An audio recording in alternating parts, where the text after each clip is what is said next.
Hello, hello, everyone. Welcome in, welcome in. How are you all? Whoa, there's a lot of you already. What the hell? Hi, Mike. Hi, Sari, by the way. She's always here. No, Haru. Just immediately poke my face. I don't get 2 minutes to walk in and say hi, and I'm already getting poked. Ugh. Good morning, Mr. Ua. Good morning, D. Well, it's not morning for me, but good morning. How's my favorite angel girl doing? Thank you very much for the help earlier, by the way, when I needed help on a skeb idea. She came up with a very good one.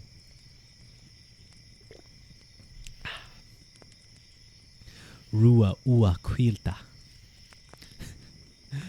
What did Your Honor, the Skibbity Court is in session? Oh no, Mike, you saw that. You saw that video. You saw that thing. I did. I love that so much. Drown check. Thank you, Haru. And hello, Clever, as well. And Pip. Hi, hi, hi. Wow, you're all here. Yay. How you doing? You're glad it was useful? I have it sent off and he has approved it. Or she, I'm not too sure, but they're very cute. This person I'm skebbing is someone who did some art for not Gensuki, Haru Mizuki. You can see why I may have messed up initially. Hello, Gusto. Welcome in, welcome in. You're doing some computer work? Ooh, very cool. Haru Gensuki. Listen, if I could combine Kaida Haru and Gensuki Tojiro, I probably wouldn't, because Gensuki Tojiro is already perfect. But Kaida Haru is pretty good as well. Wait, considering there's been a lot of talks about maids recently, let me quickly show you guys. Did I take down who made this art? I did not. Wait. Okay, before I show you, I can't in good conscience. Oh no! I literally just started stream like the moment before you asked. Oh no, that's unfortunate. One of my friends was asking me if I would like to play Helldivers. And hello, Zan! Welcome in as well. Welcome in. Okay, while I look for the person's name, I would like you guys, because I know people seem to like maids. Feast your eyes on this. God, he's so pathetic. Where was the...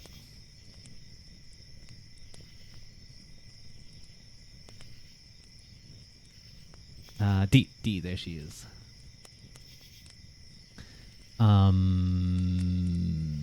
Oh, it's this person.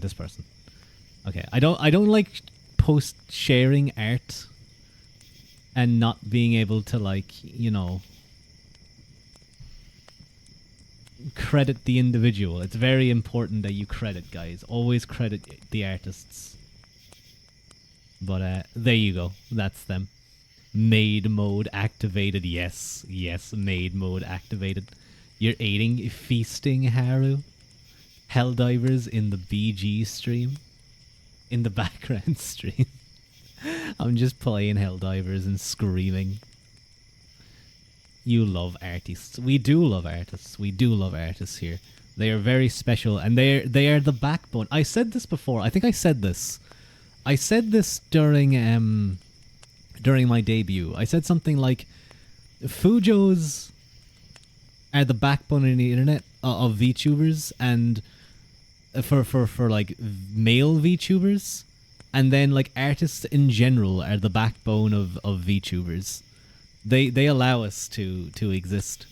They're very important. Hello. Who's this? This is Kaida Haru of Niji Sanji. He's currently being dressed up as a maid. What I love about this is the slight sweat drop on the side of the face, like the nervous sweat drop, because it kind of says exactly what I'm thinking, is that he's not totally comfortable in the sense of he's he's trying his best to be like a cute pose, but he's actually nervous. He's actually like scared. But yeah, I'll stop sharing. I know I don't like sharing art for too long. That's made by other people. But you guys should go check out some of their other arts. They're very pretty. I wish I could just like.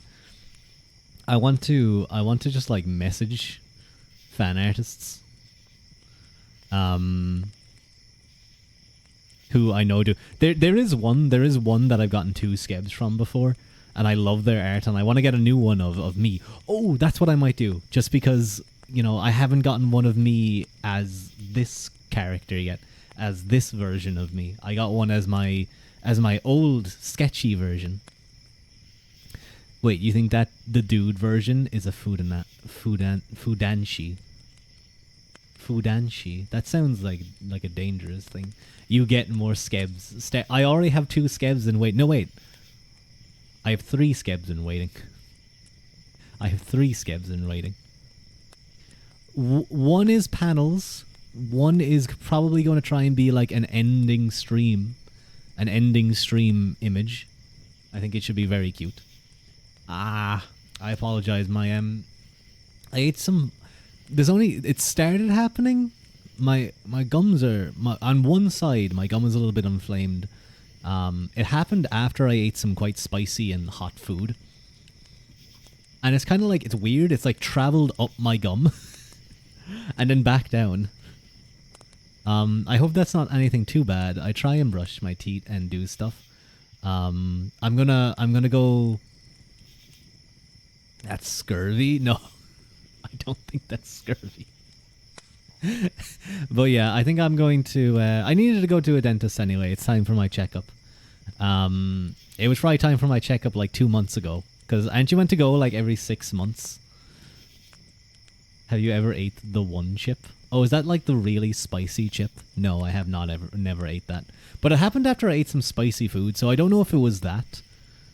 Because I distinctly noticed that. I do hope it's that. I do hope that it was just like some irritation from the spice, and not anything worse. But it's weird. It started lower down, and then it worked up to behind my teeth, to like just kind of like behind my back molar.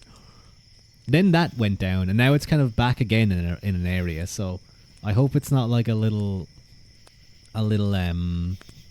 cavity in there somewhere, because it possibly. I think it's just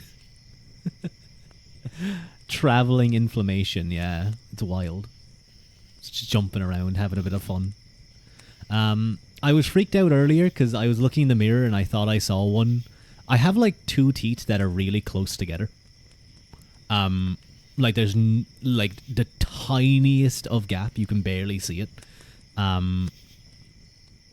It's almost like they're right together. So it's often difficult to get a thing of floss down there. No, don't poke me in the face, Fox. Stop. I'm sorry. I literally clicked starting stream.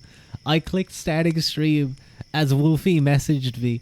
Literally, I clicked start stream, and then from the timing of it, it looks like he messaged me like a minute later.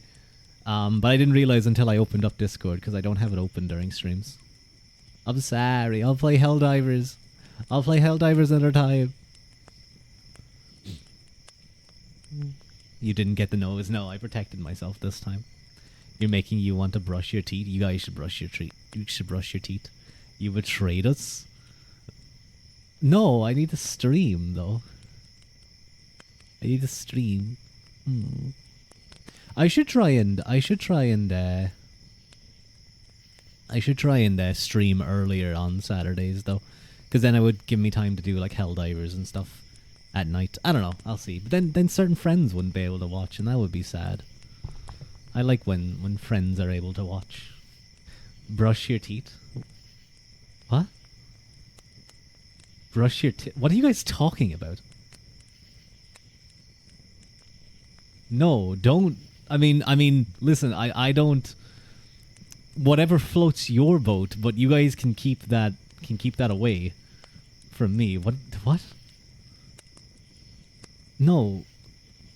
You said brush your teeth. They're making fun of my accent.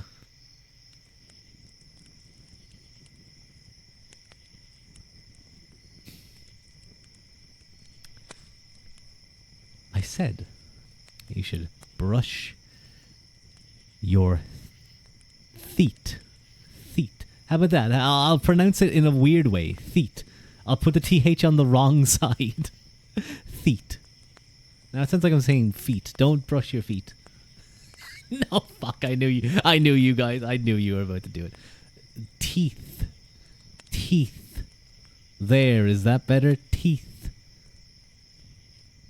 Hello, Lancelot. They're making fun of my accent because I don't pronounce the THs in words. Now you're encouraging them. I kind of realized as I started going teeth what was about to happen. Hello, Triscuits. Welcome in. Welcome in. You've been here 10 minutes. You just forgot to say hi. You're just that guy sitting in the back of during a party, just not talking to anyone. You don't know why there's no left. Am I like a dwarf? That my head is by my feet? You think I have a lovely accent? Aw, thank you, Pip. Thank you. But yeah, I have like 3 skebs in process. One's like a Christmas skeb between me and my friend, and we actually want to get another one because this was like a present to him because he was going through a little bit of a tough time a while back. He kind of took a break from streaming for a while, so I wanted to get him something small during Christmas as you're cool, keep it up. And then I think we were talking about another piece of skev we might like share together. Raised back of... Good job, Mike. Good job. Excellent. Hello, Brody. Welcome in. Welcome in. You were intrigued by the red hair and then by the accent? Hell yeah. Point at him and laugh. Point at Mike and laugh. You're scared of what this chat has become. No, we're back to normal. We're back to normal. They're just trying to do things and failing. I was having a lot of fun yesterday. I'm still annoyed that like I couldn't use my keyboard. I won't call it a piano. But it was really cool on Wednesday. I think I was talking about this. I got taught like the major scale. I knew the major scale. I got taught how to make the minor scale, the pentatonic major scale, and the pentatonic minor scale. As well as the blues scale. The blues scale is literally just putting in a sharp fourth into the pentatonic minor.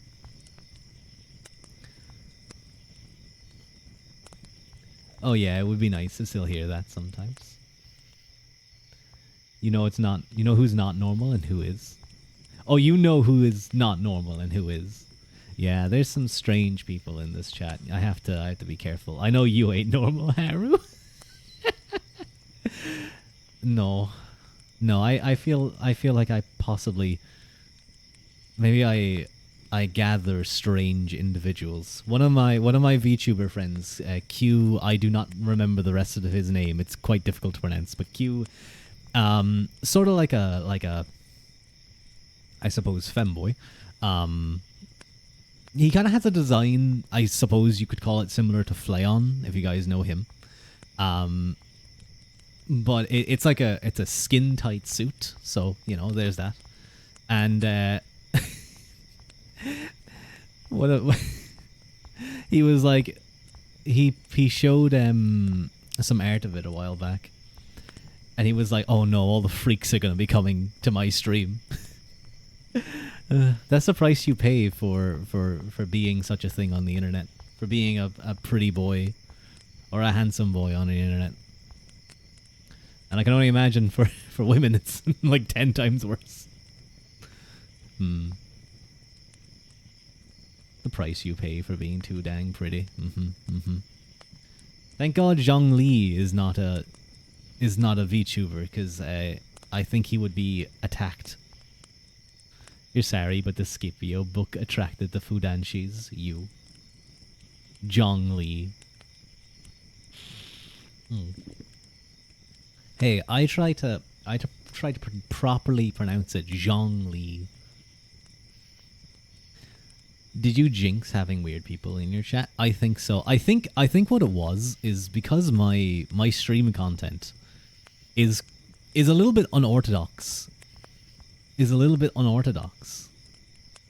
You know, in the sense that it's reading, it's philosophy, it's theology, all that type of stuff. And you would think that would attract a certain crowd, but no. I think by having strange content, supposedly intellectual, one might call it, I get to attract, in like an inverse of what one would expect, strange people, let's call them. And speaking of someone strange, no, that's mean. Dia is sweet. Dia is one of the sweetest. Hello, Dia. Hello, Diamonds. How are you guys? Dia Diamonds. Which I am definitely one. I am subscribed to Dia. Hello, hello. Hello, Shade Koneko. You mentioned earlier, I was watching Dia's stream, and Shade, you mentioned that you got a makeover, and like now you look like me. Or no, I think your hair is done up like mine, which is very cool. But welcome in, Dia, welcome in. Let me shout you out real quick. For those of you who don't know Dia, he is a diamond boy. Very passionate about VTubing, very passionate about making music. So he has all these amazing all these amazing parodies. I would highly recommend you guys go check out his YouTube channel where he posts them. Poor you boy. Go check that out, because he has some actually incredible stuff. You literally have to raid and run. You're gonna go running? I'm glad. I'm proud of you, Dia. Keep up the exercise. But well, yeah. Thank you so much, Dia, for the raid. I hope you had a fun stream. Congrats on beating the Balter. What the fuck is it called?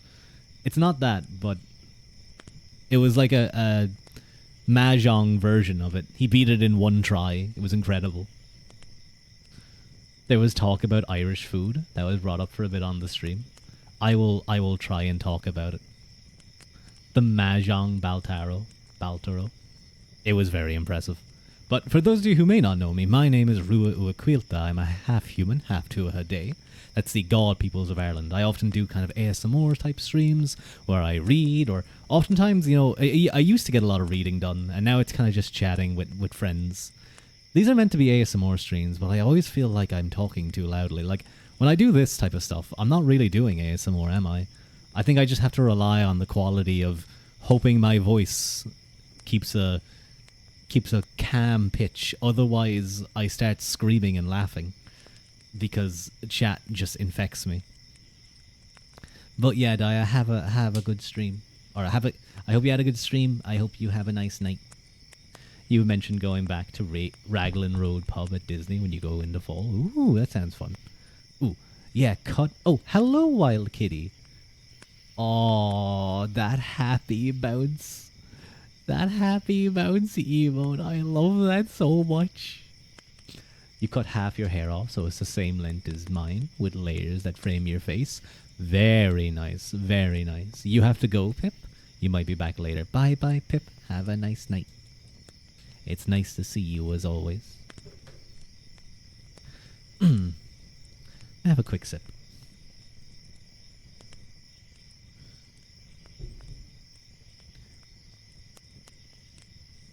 You're trying to think of what to get this time, because last time you got the Trowa mussels. I'm sure you'll get something tasty. I decided to mix my protein chalky milk today with a scoop of chocolate powder, of chocolate protein powder that was salted caramel. It was pretty good. I feel like it probably would have been tastier if I just had the unflavored protein powder. And yeah, chalky powder would not. It's already chocolate milk. Just because I think that the taste of the chocolate is better than the salted caramel taste they're going for with the protein powder. But oh god, Avonmore protein chalky milk is so good. What's the topic today? What do you mean, what's the topic today? Dia was talking about about Irish food. I mean, Irish food is, I guess, it has some similarities to kind of just the broader UK cuisine. So it's a lot of stews, a lot of potatoes. Really, yes, it is. I remember one time. I think I sent Dee an image of my dinner for Christmas, and she was like, "Is that two kinds of potatoes?" Because we had mashed and roast, and I was like, "Yes, that is indeed two kinds of potatoes in one dinner." Listen, now to be fair, I typically prefer roasted potatoes because you get that nice crispiness to the skin. But I mean, it's just like a good the one thing I will say about Irish cuisine is the quality of the stuff, the quality of the food, of the ingredients, of the milk and the dairy in general, and the meats is extremely high, extremely high.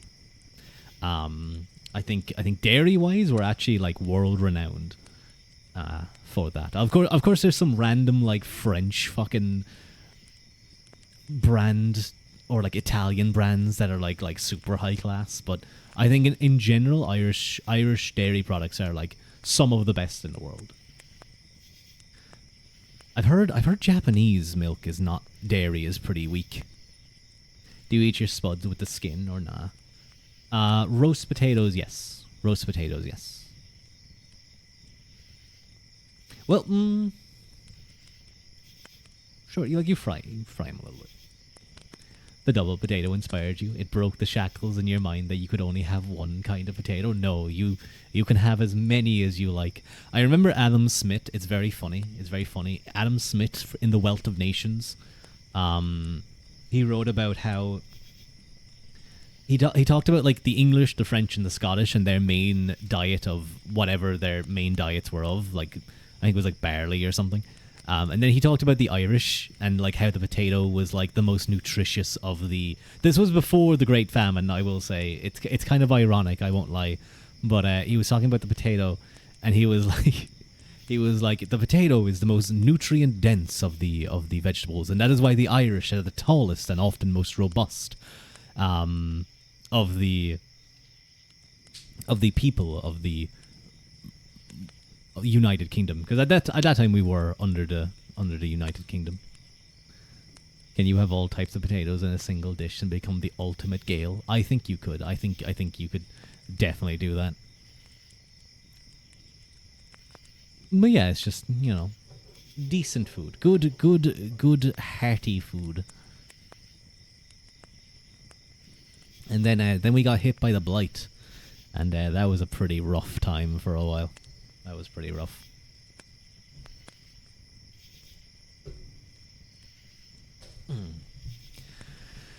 But I think I may get into the reading for tonight, which is, of course, our Theological Origins of Modernity by Michael Allen Gillespie.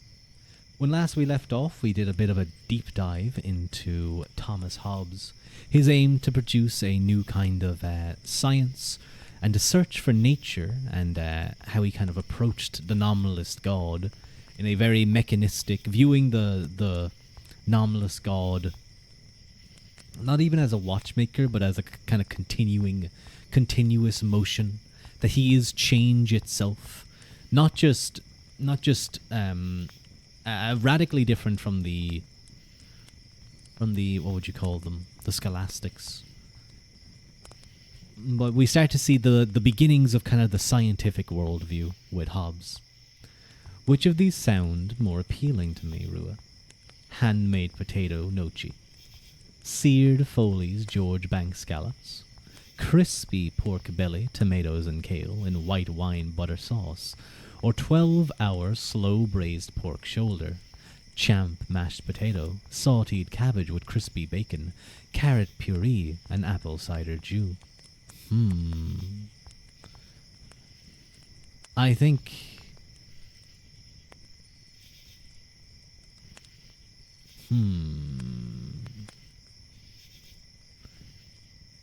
I'd go for the braised pork, I think. The braised pork shoulder. If it's 12 hours, you know that shit's gonna fall apart. Big back who? Huh? That sounds so good. It does sound pretty good, I have to say. It does sound really good. I remember I went to Disneyland and I got like this place called Earl of Sandwich. It was unironically one of the best sandwiches I ever got in my life. It was like so good. You were leaning that way too. You are more fond of pork over beef. You ate there too. It's really good. It's really good. I'd love to go back there. I'd love to go back to Disneyland. It's loads of fun. Come on, Teat. Be normal again. It was worse earlier today. But now it's just kind of staying there. You love any kind of meat? I know you do. The way you talk about it.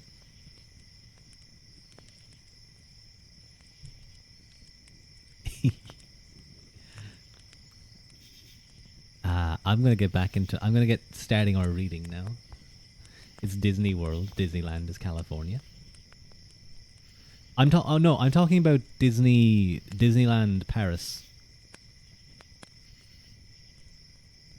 Not Disney World.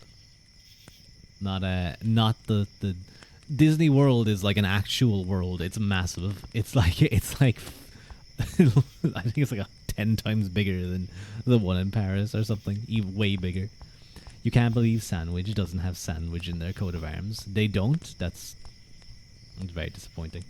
You'd love to visit that one. It is gorgeous, I must say. It is gorgeous. I was there during Christmas twice. Definitely the best time to go. Definitely 100% the best time to go. And if it's not snowing, what they do is they shoot like fake snow that's all like bubbles over the place. It's very cute. There's a lot of people there. But like it's one of those things. Fox, no. No. No. No. No. No. No.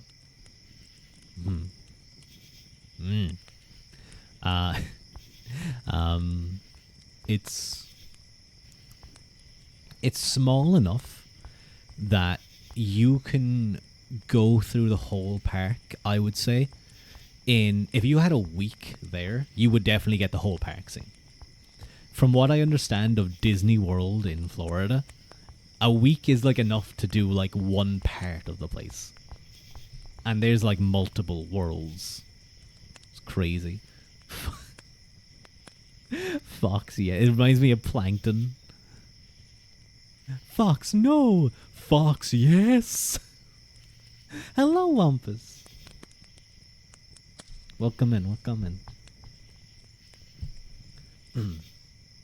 But yeah, I would highly recommend.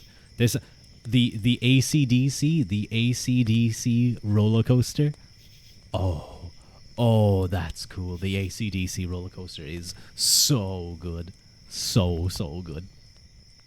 I would highly recommend it. Let me get a little bit close. I haven't used this in a while. I'm considering maybe doing a long stream today and possibly doing some ASMR. Like proper ASMR. We'll see. You're here for a nap. Have a nice sweet nap, Wampus. That sounds badass. It's based. It's really based. You sit in, and then like there's no build up. There's no going up a hill. There's no like it doesn't. It just stops. You hear the song start to kick in, and then you feel the coaster slowly pull back, and then you just launch. It's so cool. John Lee eyes. Time for cozy read at the campfire. No, Fox, why are you bonking me? It's mean. What kind of ASMR do you do other than chill reading? Well, to be fair, mostly it is reading, or else chatting away to chat like this, trying to keep somewhat relaxed, so I don't wake people. But sometimes, yes, sometimes I have laughed very loudly in people's ears, probably. I remember one time, because I kind of glance at the viewers every now and again, like I just see the number, And one time I laughed really loudly, and I kind of went, "Oh God, wait!" And I looked back and I realized, stop. I I realized that like 6 people had left. I was like, "Oh, oops. Well, there goes them. They're never coming back." But I try and do also Treedio, like just typical traditional ASMR, where I'll whisper in your ears, I'll tap on things, I'll kind of I don't know, I'll do stuff. Treedio, yeah, I gotta use it more, and I want to start doing my piano stuff. I want to start doing piano stuff. I need to do it more. I just don't have the time. It's often during the weekends that I'm able to stay up nice and late and do it. The weekdays is just too busy. Even the start of the weekends. But okay, anyway, let's get into our reading for today.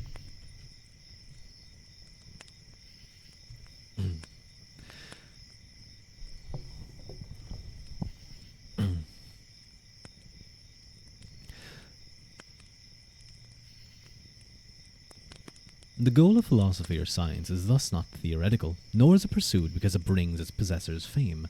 Rather, it is eminently practical, pursued because it gives one power, security, and prosperity, and pursued not out of idle curiosity or piety, but in response to the pervasive fear that unsettles human life.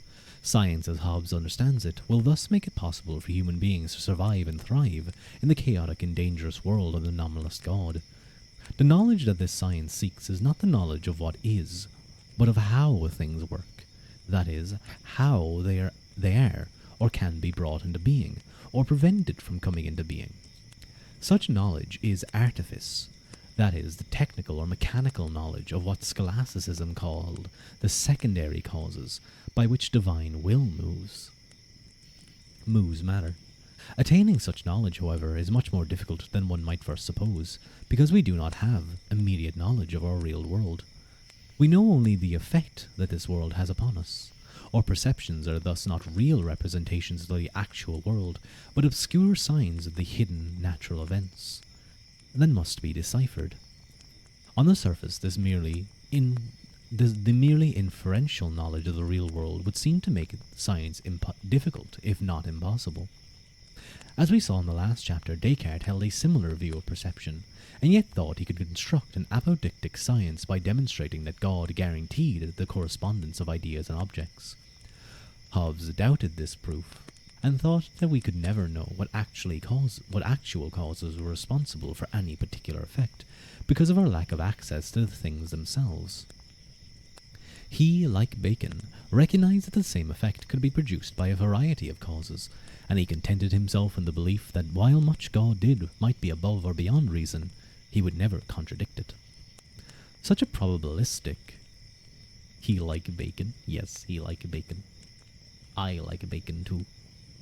Such a probabilistic position cannot serve as the basis for an apodictic science, because there can be no guarantee that the picture science paints of the world corresponds to reality. The brilliance of Hobbes' position is that this does not matter. It is not crucial that we know the actual causal chains that govern the motions of matter. For science to achieve its goal, we only need hypothetical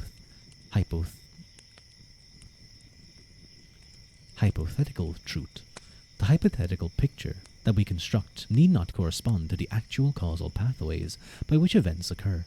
It need only explain how the world is thus only a construction. Explain how to produce or prevent effects. The account that science gives of the world is thus only a construction, that is, a hypothesis. In a certain sense, however, hypothetical knowledge is superior to apodictic knowledge. Apodictic knowledge is merely a description of what God did do according to his potentia ordinata, while hypothetical knowledge describes that God could have done by his potentia absoluta. Hypothetical reasoning in this case is an exercise not in mere analysis and description, but in artifice itself. The hypothetical construction undertaken by science is thus akin to the actual construction by which God creates the natural world, and can serve as the basis for the construction of one that is more conducive to human thriving. Hello, Haley. Welcome in. It's nice to see you. Thank you for joining us. I hope you get nice and cozy. This new science that Hobbes develops rests upon an essentially nominalist theory of knowing that understands words as signs. Everything we know, in his view, we know through sensation. We are struck by external objects that impart emotion to our organ of sense, thus producing a motion in us, a phantasm. The emotions that continue in us, Hobbes calls imagination. All knowledge, he argues, is either sensation or imagination. Our ability to think using these images, however, is limited because of our inability to hold them all together in our mind. This is due to the fact that each phantasm is unique. The solution to this problem, and the foundation for science, is the use of signs. Signs, Hobbes argues, are marks that serve to bring a particular thing before the mind. They do not have to be words, as in the case of rocks that mark the end of a path, but the signs we most employ are words. You're doing okay, better from yesterday, that is. Oh, well, I hope. I'm glad you're feeling a little bit better, and I hope you continue to improve, or things continue to get better for you. Poor Haley. Pat, pat, pat, pat, pat.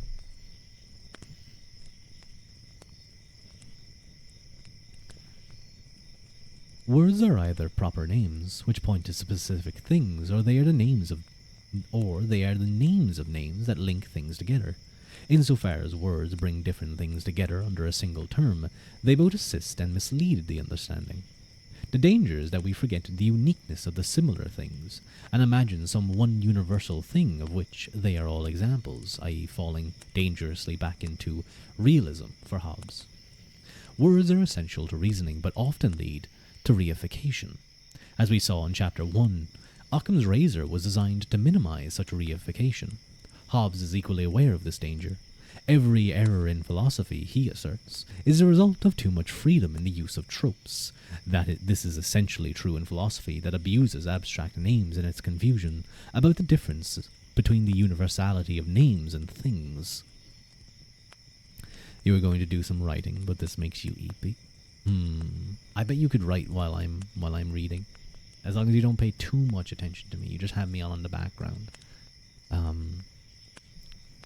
You just have me as just white noise for you. But if you do fall asleep, I hope you have a nice, lovely dream.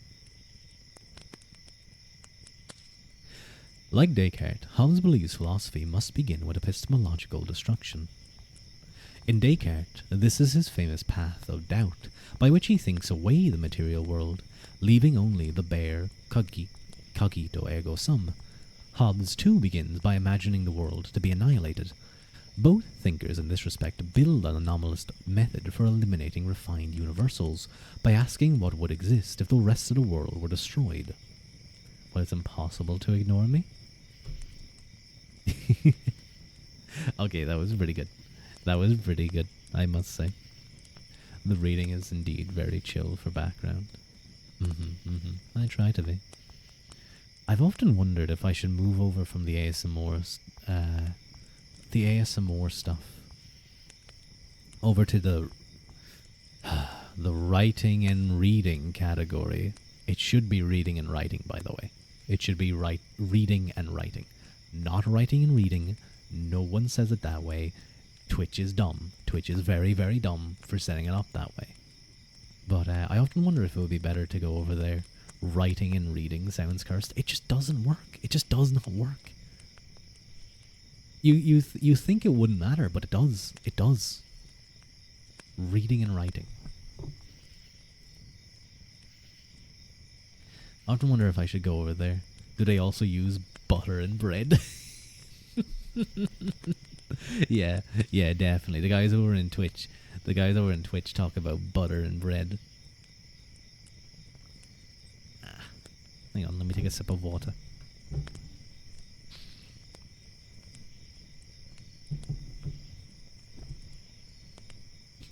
Eating with me no fork and knife. Oh god. No, see, yeah, like there's just some terms that just flow better, that just have a better sound for whatever reason. Fork and knife. Ugh.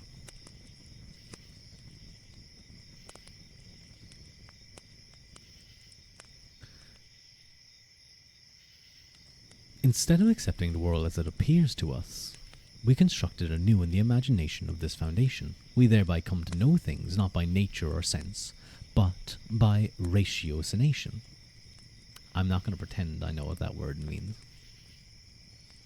Knowing for Hobbes is the connecting of names into propositions that are essentially forms of computation, either addition or subtraction, by means of which we recognize the similarities and differences among things.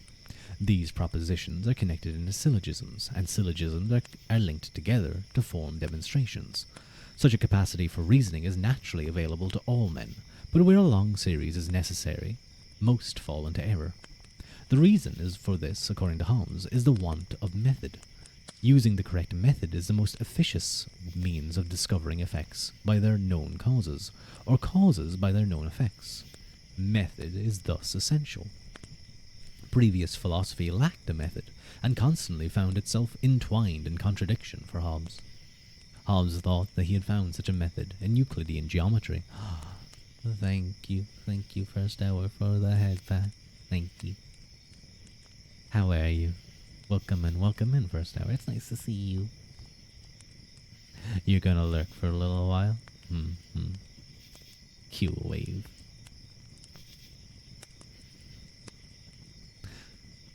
Don't be doing what Musk did. There better not be Musk is. Thank you for the hydrate, clever.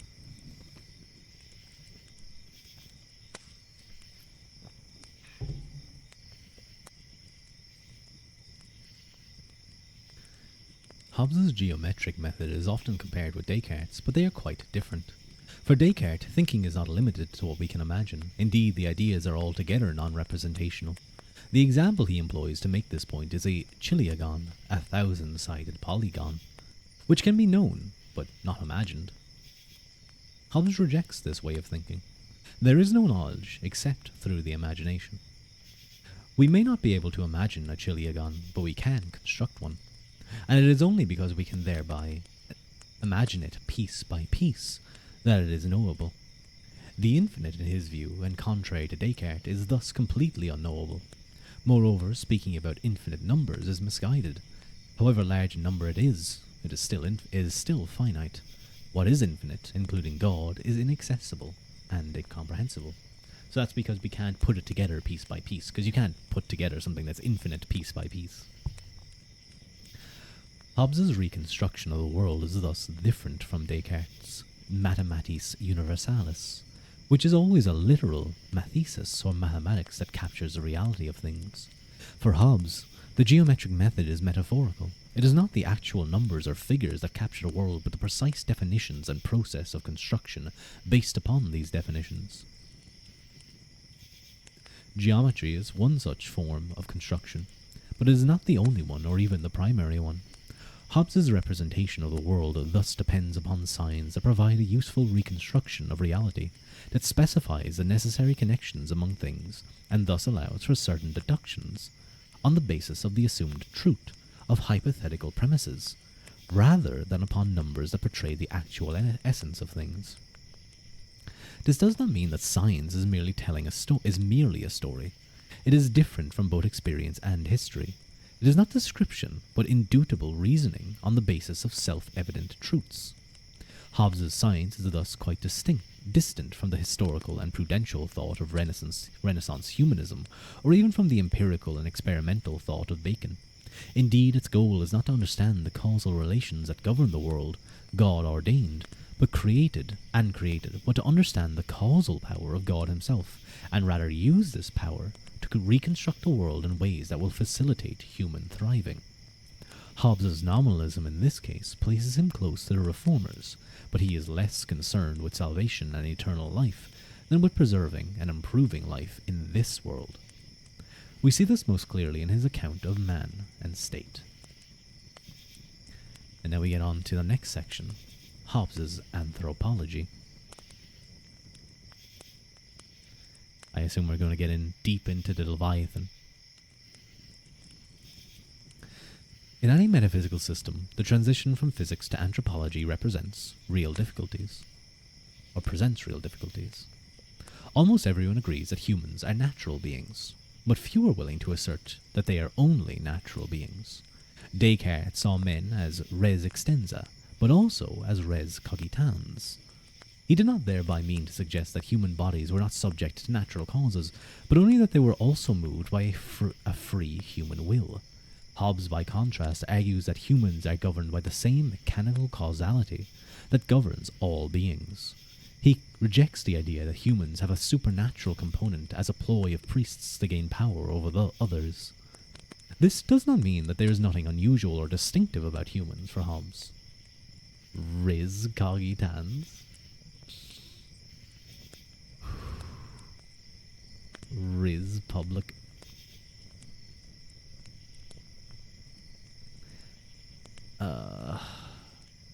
Kinda digging the dude's opinion.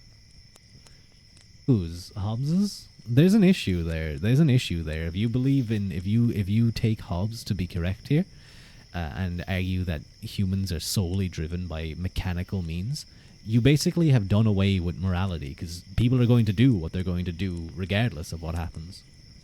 Because if they're purely mechanically driven, there is no morality. There is no doing the right thing and doing the wrong thing. It is simply what is to happen.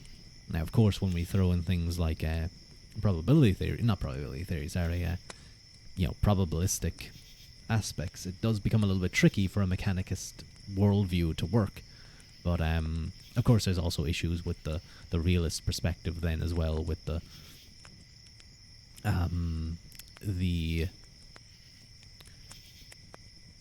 principle of reasonable the principle of causality, and then there's one other one, I can't remember the second word for it.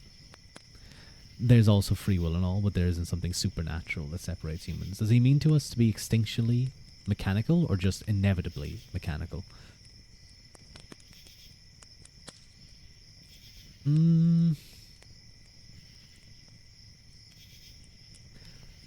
I think he means that we are mechanical by nature. We just act on, we are very similar to animals. I suppose. Let me read a little bit further. It's been a long time. I said before that Leviathan was the first book I ever read on Hobbes, and I mean that's years ago. Or was the first book that I really read in this realm of topics. So a lot of it went past me, I imagine. I did not understand a lot of it. I understood the basic argument of freedom versus security. That kind of underpinned a lot of Hobbes's thought with the Leviathan and kind of the state of nature and such.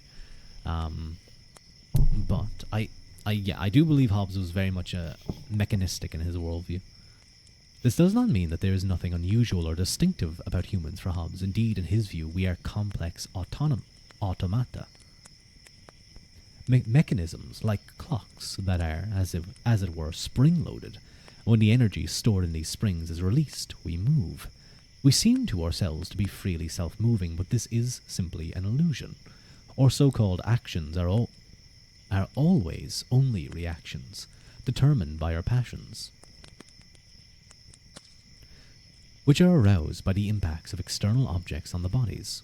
So yeah, this sounds very much purely mechanistic, because essentially what he's, at least from this explanation here, if there was no other motion, nothing around us for us to be impacted by, our bodies simply wouldn't move. So there would be no moving, so to speak.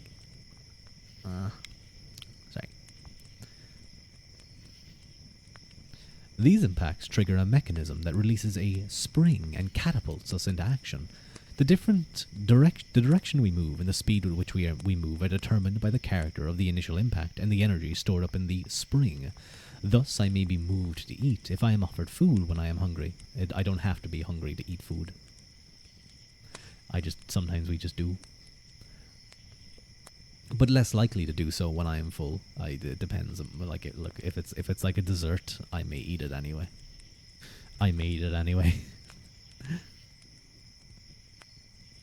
I would also be less likely to eat whatever my hunger if I were in the throes of grief or entranced by a Beethoven symphony. I may believe that I choose one thing or another, but that choice is determined by the nature and intensity of my passions at that moment. I may seem subjectivity, no, excuse me, I may seem subjectively to choose to do what I want, according to Hobbes. But even if this is the case, I can never choose to want what I want. That is the result of a series of causes that are simply independent of me. You certainly ate some cookies just because they were delicious. Yeah. That's the issue. That's the issue with like chocolates during Christmas that comes in like roses and tins, like tins of chocolates. They're really nice, and they're so like you'll be full after a big massive Christmas dinner, and you'll still reach your hand into the box and pick out the caramel golden barrel rose and eat it. Or you'll grab the orange one. Ooh, good. I'm glad I spotted that. We will have no ads today.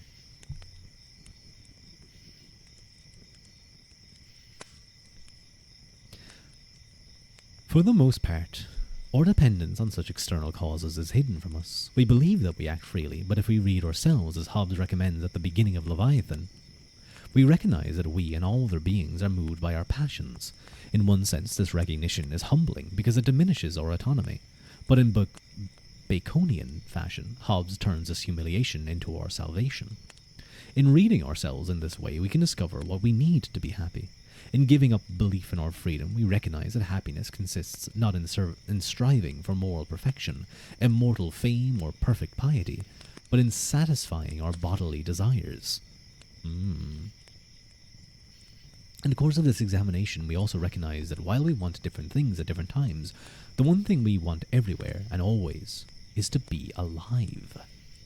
We thus come to understand that the most powerful spring within us moves us to seek our own preservation, overriding all other passions. Hunger, lust, thirst, and wonder all disappear at the moment we are confronted with a threat to our lives. This is the meaning of Hobbes's claim that the wellspring of human action is the fear of violent death.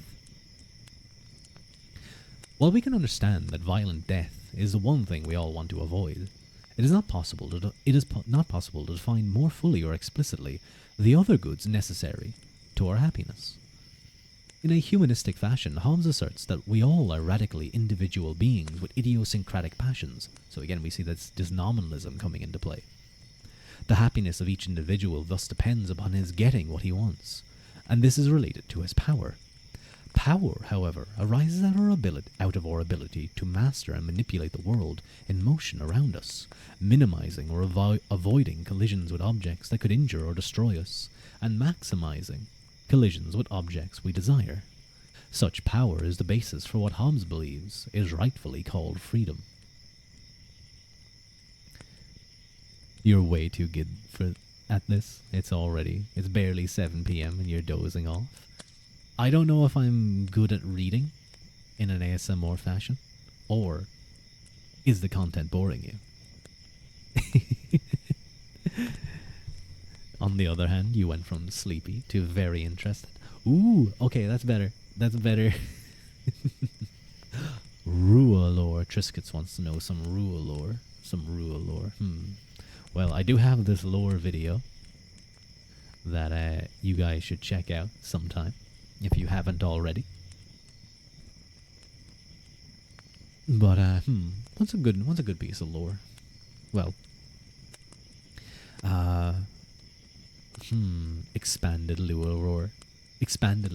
Ruadh is a cutie pie. Aw, Triscuits. Aw, sweet of you. Well, on my human side, I am descended from Cuilta Macronon, who was second of the Fianna, only to Fionn McCool himself. I've mentioned this before. One of his supposed traits was he was unbelievably fast, supernaturally fast. For instance, he was once challenged to a speed feat by the King of Connacht, I believe, was this Khan of the 100 Battles? No, I think this was after his time. Yeah, I think this was after his time. Him and some other people recognized for their speed were challenged to deliver four pieces of sand from each of the four beaches of the corners of Ireland. And as the king explained this task and held out his hand, saying that the first person to win would be the one who put each grain into his hand, suddenly 4 grains of sand appeared in his hand. For Quilta had already made the task. Basically, he's the Flash. And who knows? Maybe I have some of that ability too. Maybe I'm super speedy. Tell me, do you guys want me to show off a little bit how fast I am?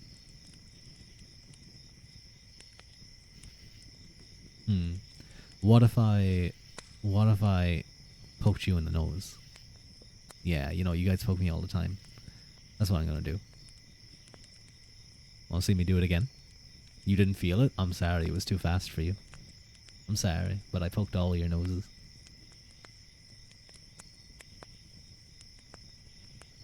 You specifically have a very cute nose. You specifically, I say to no one. Thank you, Zan, for the head pat. Very kind of you. But I think I've gotten into a good rhythm for reading these days. I remember at times, you would stumble a little bit. You're always going to stumble on your words a tiny bit when it comes to reading. But I feel like I mentioned this, I think, a good couple of streams back. But I've just I think I just found a rhythm that I really like when doing live reading. Why is my dashboard not working? There we go. Next time you'll trap me in a hug before you can run off. No. You just have like a spring-loaded trap to capture me. Your speed is pretty nice too. Not so fast that we can take stuff in. I try to... That's one of the things that I've learned reading philosophy works, political works, is you cannot be reading too fast. Unless you're like really smart or you already understand a lot of it. You have to slow down. And not only do you have to slow down, you have to find the right rhythm of the writer's prose. Once you find that, it becomes a lot easier. Because if you're kind of reading, you're just reading through, and you're not following their arguments, it can make it very difficult to understand, because sometimes you might not realize that like something is the follow-on or kind of the consequence of something else, because you're just reading really quickly. Whereas if you break it down and you kind of follow along and you go, okay, this, therefore this, can speed through it. The audience will need time to process too. And I'm not saying I'm super smart. Like some of this stuff I could definitely breeze through because I've just read it. I have a lot about it. Other stuff I have to slow down, and some stuff I would have to reread over and over.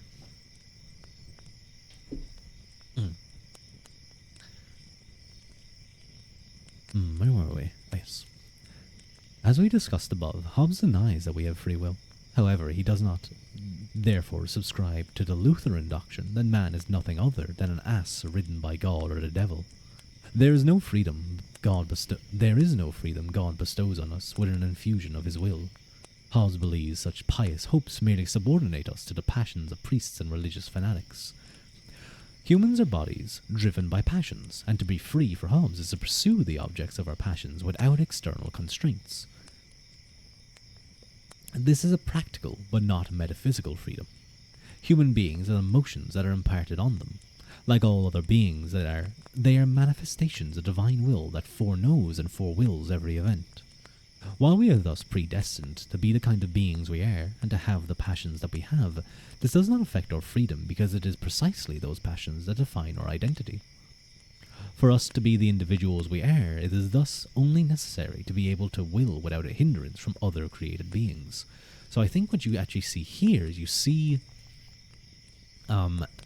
This is what I mean when I refer to Hobbes as sort of the beginning of liberalism, of classical liberalism, whatever you want to call it.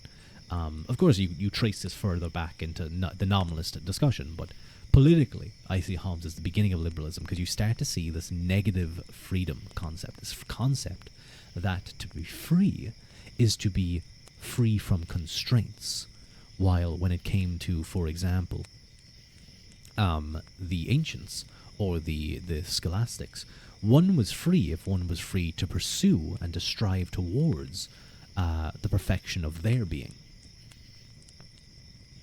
Memes, the DNA of the soul, they shape our actions, our culture. It's still insane that Richard Dawkins coined the term meme. You read quickly, but your brain usually requires a second read through because you're reading too quickly for your mind to process. I've done that before. Or rather, you are told that your mind doesn't retain all of what you read and needs another chance to retain more of the text. The degree of our freedom depends on our power. The greater our power, the more freely and safely we move amidst other beings. Our power depends on the strength of our bodies, the number of our supporters, the extent of our external resources, and above all, our capacity to reason. For Hobbes, reason means something different than what it did for his predecessors.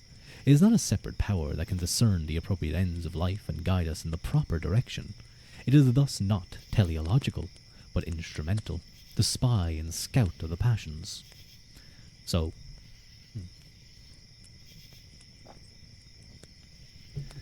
basically what they're saying there is, again, what I said earlier. It's not teleological. It's not using reason to find the correct path in life to go towards. Rather, here he's using it as a means to go towards what we want, what we desire. Because for Hobbes, he views what we desire as being that which is good for us. It thus helps us to maximize the satisfaction of our desires, but not to train, direct, or control them. To live by right reason for Hobbes is thus not an end, but a means. Indeed, the purpose of deliberation is not to moderate the passions, as Petrarch believed, but to increase our power in order to get what we want. Living and acting according to the impulses that are imparted to us and that guide us in life is happiness, according to Hobbes. Thank you, Triscuits, for the 245 bits. Very kind of you. Smoochie. No, get it, wait. Yo. Ah. He got me. How dare he? He got my cheek. Do I have to say thank you for the smoochie? Ugh. No, seriously, thank you for the bits and thank you for the smoochie.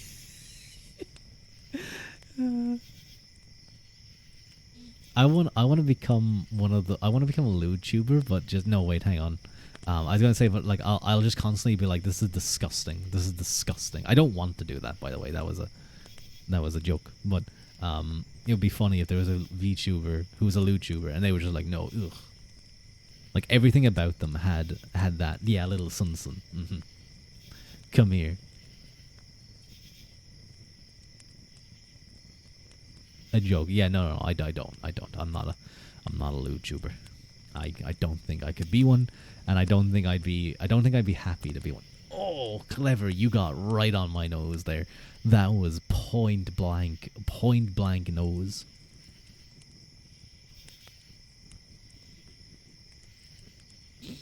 You guys saw how much it took me to say, to call someone like good X or bad X, once. Billy. Hi, Billy. You can come around the corner. You don't have to hide. Trying to make me naked. Mike, this isn't that type of ASMR stream. It doesn't work. It's not gonna work. I don't have to do it.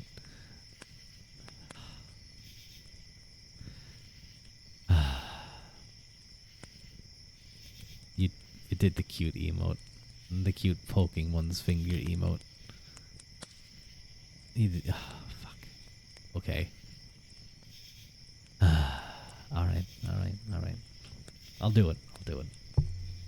Because you asked nicely. Why did you capitalize boy though? You capitalized boy. Okay. No, Haru, don't look at me like that. Don't look at me like that. I hope you're nice and cozy, Billy. Billy's about to sit up. I don't like stare and then side eye.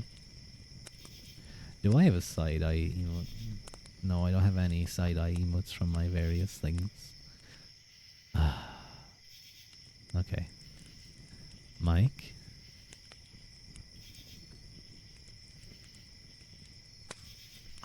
Okay.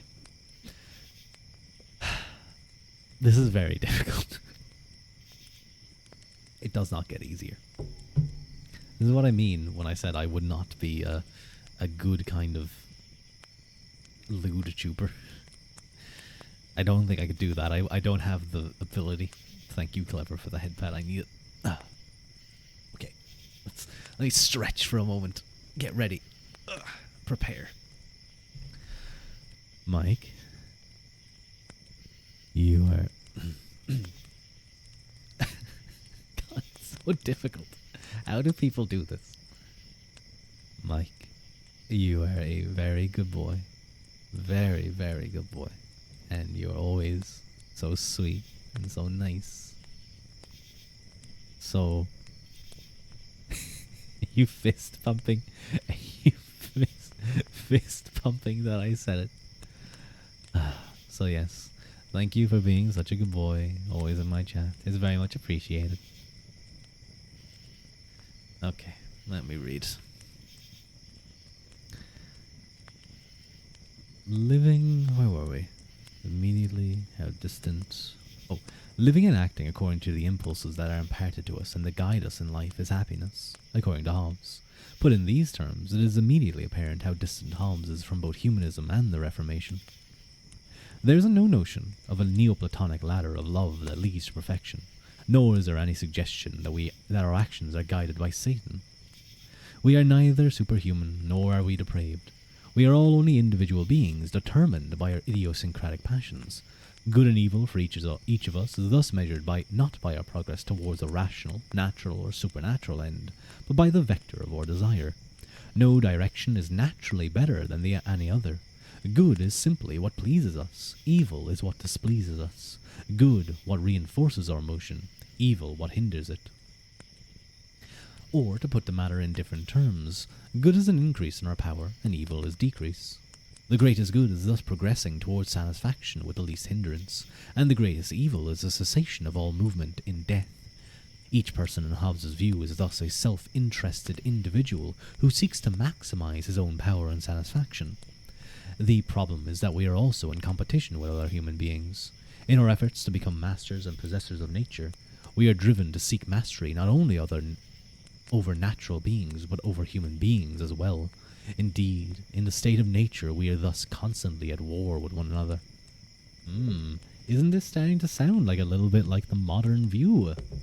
There's many things you could look at there. Thank you, Haru, for the head pad. Oh, lasts a lot. Redeemed push-ups. Okay. I was just thinking, thank God I don't have squats as a thing to do, because my legs have been killing me today.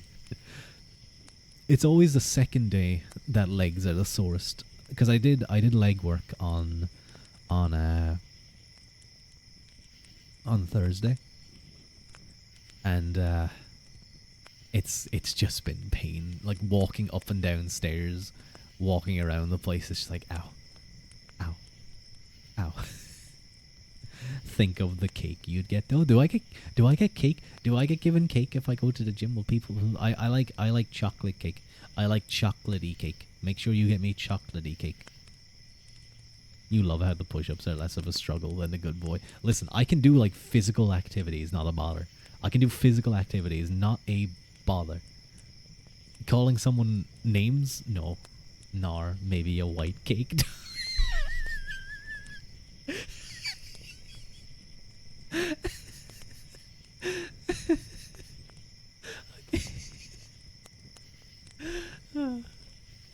You know what? That's one thing I will say. That's one thing I will say.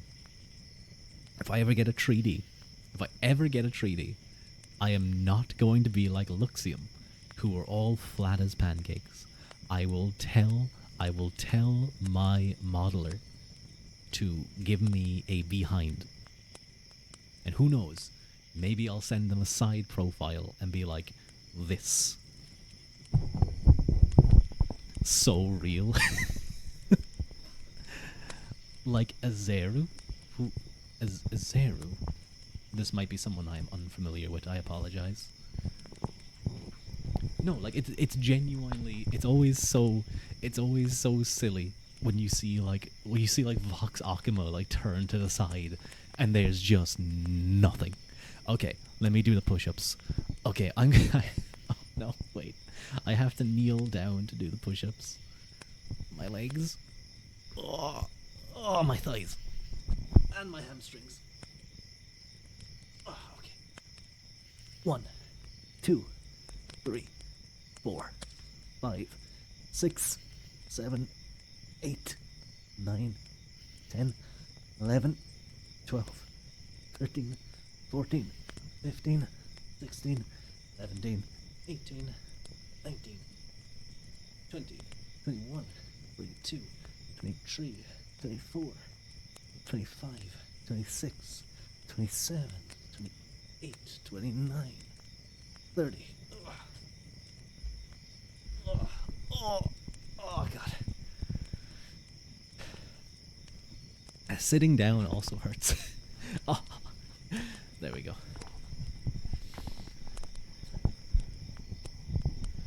You gotta go to sleep anyway. Early night for you. Laughs a lot. It's a weekend. Have a nice night. Have a nice sleep. Laughs a lot. Thank you for joining, and thank you for making me do some push-ups. Might buy back in if you fail. That's fair. I often fail at trying to go to sleep. Ruadh's cake. You had yesterday off too. You don't know what's possessing you. Who are you? What have you done with a normal sleep-deprived person? Going to bed on time? Strange. Ihama. Ihama?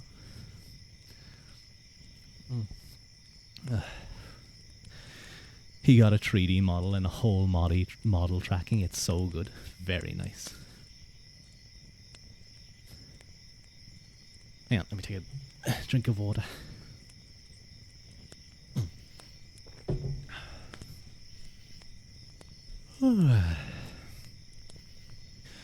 Drown, boss. Okay, I'll take another one.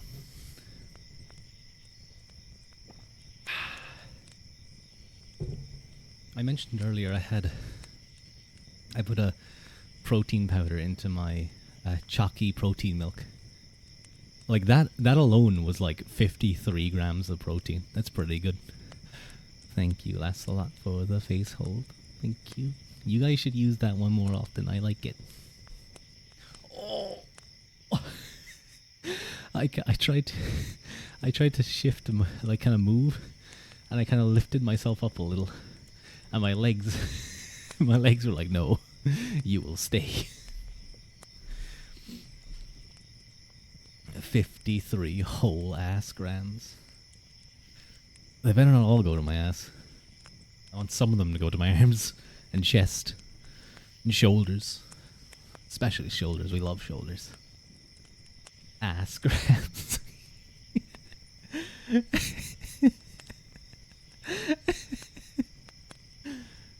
Someone mentioned that you got the kettle laugh. Yeah, you did. Shoulders do be pretty hot. There. Let me give you guys some advice. If you're looking to make yourself look bigger, do some side lateral raises. Side lateral raises and cable laterals. Oh, cable laterals are good. Look, if you're going to do shoulder workout, you train the whole shoulder. You train front delt, lateral delt, rear delt, and the rotator cuff. As well, put in some time for your traps as well. Back and Timdies are hot. Timdies? What's a Timdy? Do you mean tummy? Why not thighs, calves, biceps? Look, no, train everything. Train everything. It's good. Oh, I see. I see. I see. Hi, what's up? Welcome in. Welcome in. You just woke up. We're talking about well, I was talking about like getting enough protein, and they're talking about boobies and chesticles.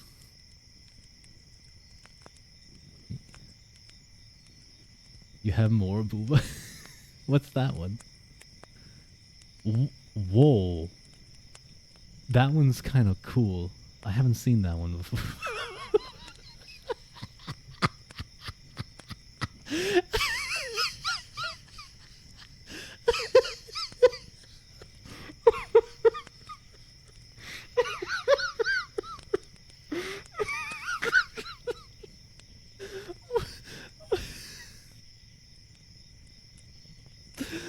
No, that's so dumb.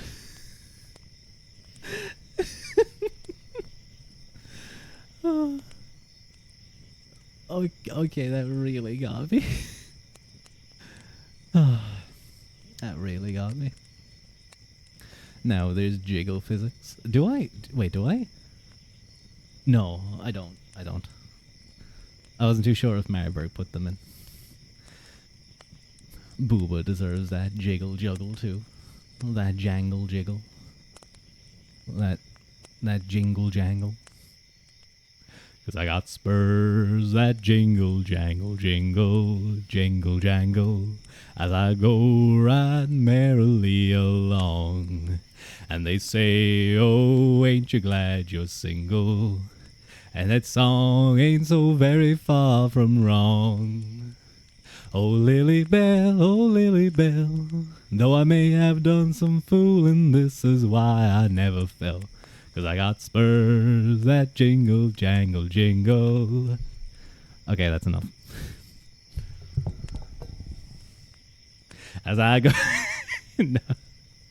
Impromptu karaoke stream, maybe. I need to do one. I haven't done one in a while. Feels like it's been so long. Unarchived karaoke. Everything's archived on YouTube. I should make a... Wait, no, isn't it? Yeah, no. Not everything, but most things are. Oh no, wait, no. I remember now. I have it set up so that the music audio gets deleted. The like the music stuff gets deleted, so it's just me singing, and you can hear me be super off key. We love that. We love. Oh god, that it often does not sound good. Good thing to think about. You can barely open your eyes. Well, may you be able to open your eyes someday. What's up's like a little puppy right now. Like puppies when they're young can't open their eyes and they're just dumb. They just kind of stumble into things. A second maid has gotten out of bed. Second maid has gotten out of bed.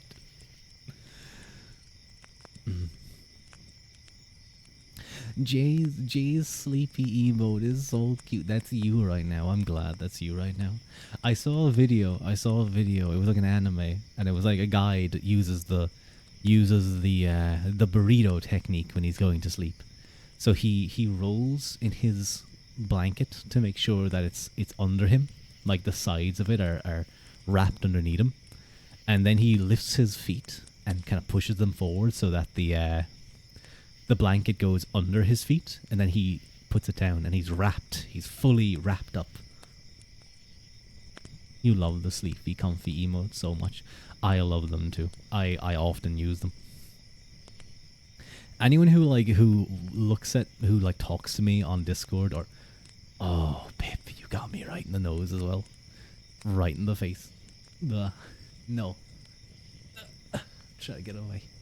Blanket under feet is bliss. Unless it's one of those days where you're just uncomfortably warm and it sucks. Welcome back, Pip. Right in the nostril. Ooh, ew. I want to try a weighted blanket. Those look kind of cool.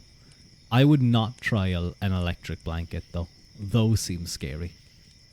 I just don't like the idea of something that is electrical, okay? Something that is electrical and is intentionally being made warm. That seems like a disaster waiting to happen. You got your window open, so no chance of it being warm. Far. Thank you, thank you. Thank you for the face hold. Cooking you in your sleep. We're gonna have fried Haru, let's go. They'd help with your freezing feet so much, but they scare you unreasonably. Look, maybe they have some safety features, but no. I will not sleep with the electrical thing on top of me. Are very good for people with anxiety and don't have a cuddle buddy. I see, I see.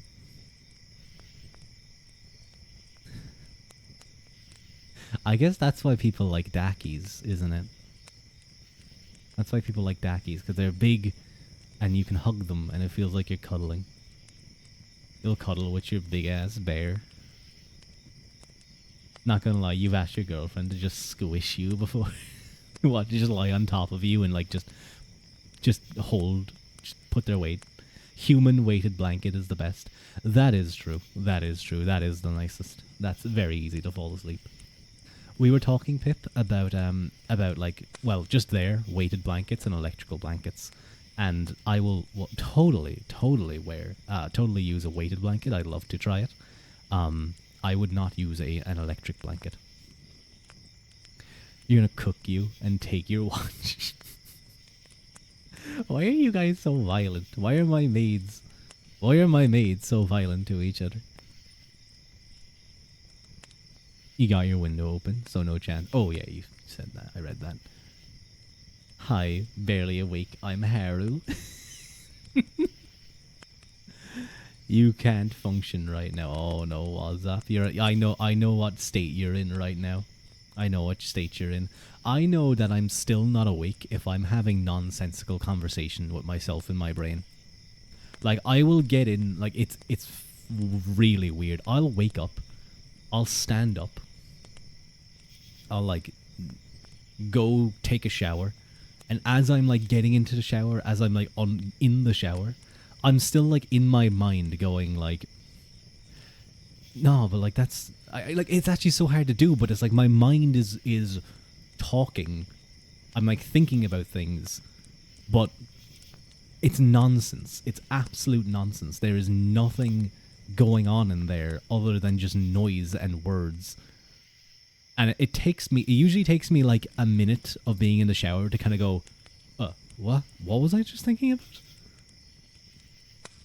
And then I kind of start my day proper. I kind of, like, just wake up in the shower. You're too eepy and comfy for violence. That's a good way to be, Shade. Bros frog blinking. Me? I'm frog blinking? Or was that WhatsApp? That's something that kind of happens. I think it's the tracking often, that, like, it doesn't track my eyes. You can see here I'm blinking normally, and then sometimes it'll kind of go off rhythm. When you try and remember your dream. Haru is undoubtedly the senior. Are you calling Haru old, Clever? That's Wadi? Yeah, that makes sense. We're fighting for male dominance. Maid dominance. You were dreaming about the Sidemen playing COD Zombies, but the map was a gigantic tower and they were grinding off rails like how Sonic does while having the star power up. What's up? You have a very active dream imagination.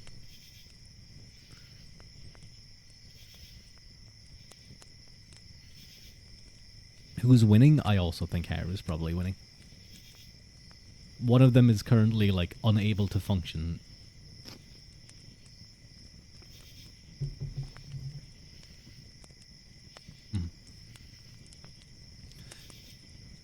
Where were we? Oh yes, actually, here we were. Why does no one have faith in you? Well, I don't have faith in you because you're right now because you're currently spelling have as GWVE. Although then again, no, I think KDJ probably means something. You never understand dreams. They can be strange things. I used to have a recurring nightmare dream when I was younger. Um, oh, don't. Yeah, yes, I remember now. I used to have a recurring nightmare that I was like on a school tour to some like I feel like it was like an underground like facility or something, like a research facility. But I'd be like 10 or something, and then like everything would go to hell. There'd be like alarms blaring, and I'd be running away from monsters. And there was always this one monster that was like a big grotesque thing, just like really big thick arms and legs, and like, you know, just ugly. And I'd be running around like he was injected with like 100,000 growth hormones or something. He's like a mutant, and I'd always get trapped in this like rectangular room with him, and I'd be running around the edges of it trying to get away from him. And then it was always strange. I always tried to. I'd suddenly have to try and jump across from one side to the other, and he'd always catch me. He'd catch my by the leg, and he'd lift me up, and he'd like drop me and eat me. And usually I'd wake up by the time as I'm like falling towards his mouth, about to eat me. So you know, that's a pretty typical dream, I would say. And then one day I had that nightmare, or one night I should say, and it didn't end when I was eaten. It didn't end when I was eaten. It ended. Well, it didn't really end, but I dreamt that I took off like a VR headset or something similar to it. And I was suddenly like sitting in like an arcade.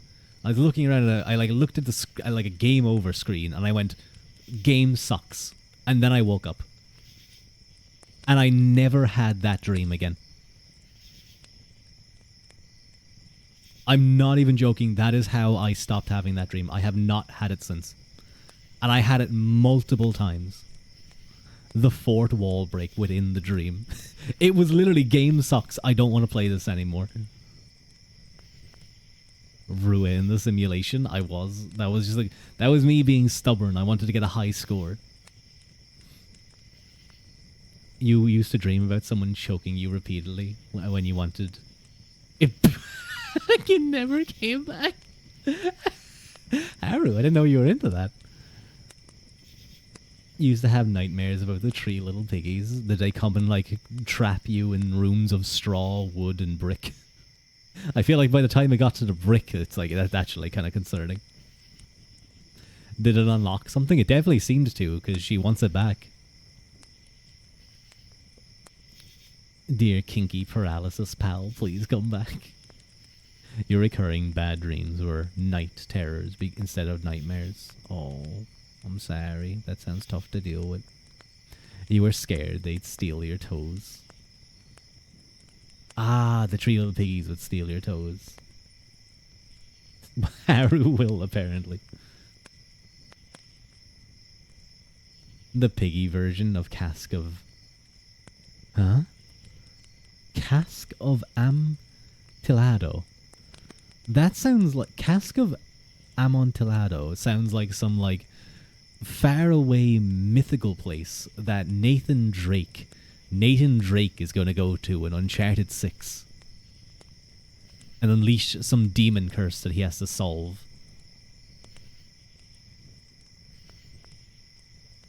Haru is so mean. Excuse me a moment.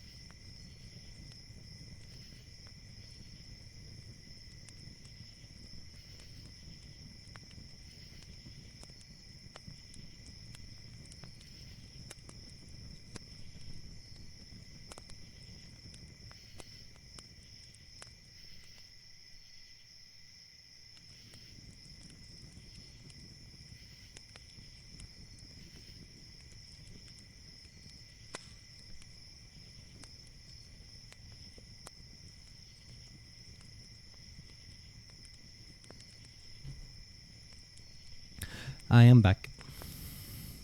Oh, it's an Edgar Allan Poe story. I see. I have not read anything by him. I apologize. Your toes aren't selling for anything. I don't know. They could. People could have, like, voodoo stuff to do with them. It'll sell eventually. Yeah, exactly. You hold on to something long enough, it gains value. That's why you hold on. That's why VTubers hold on to all their moldy food. They just assume it will appreciate in value over time.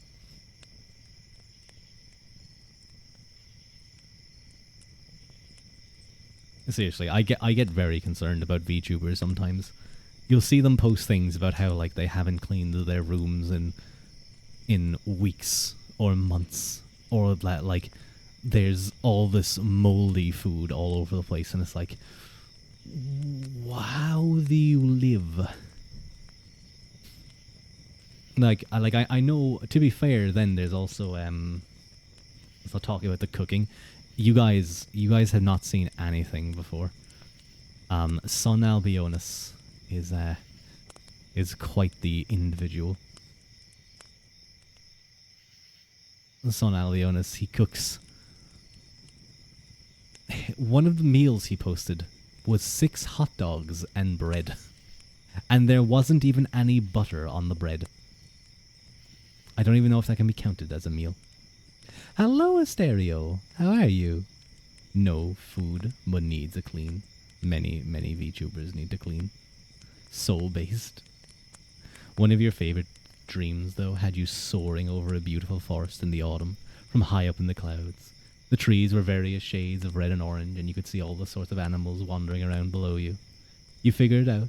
You never figured out it was if you were a griffin or a phoenix, because you couldn't see yourself, but you felt wind rushing through your feathers, and you heard yourself screech before it ended.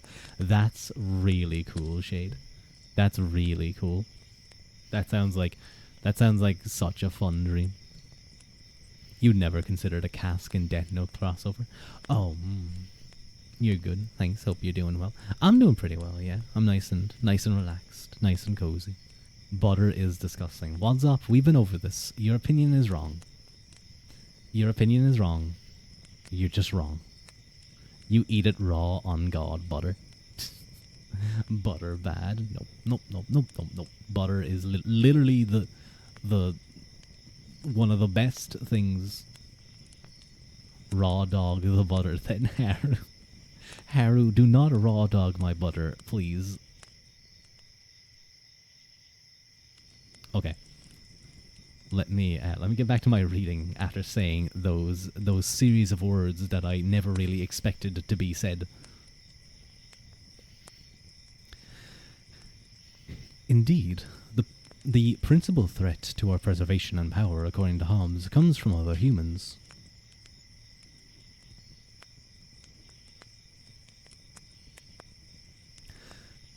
The reasons for this are not obvious, given Hobbes's physics.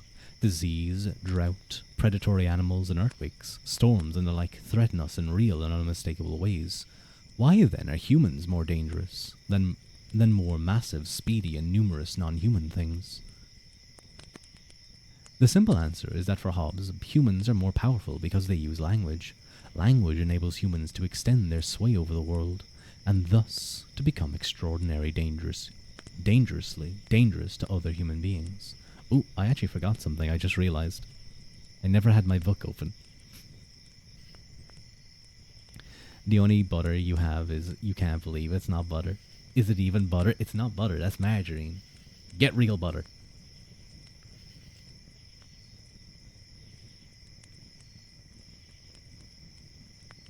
The simple answer is that for Hobbes, humans are more powerful because they use language. Oh wait, no, I read this.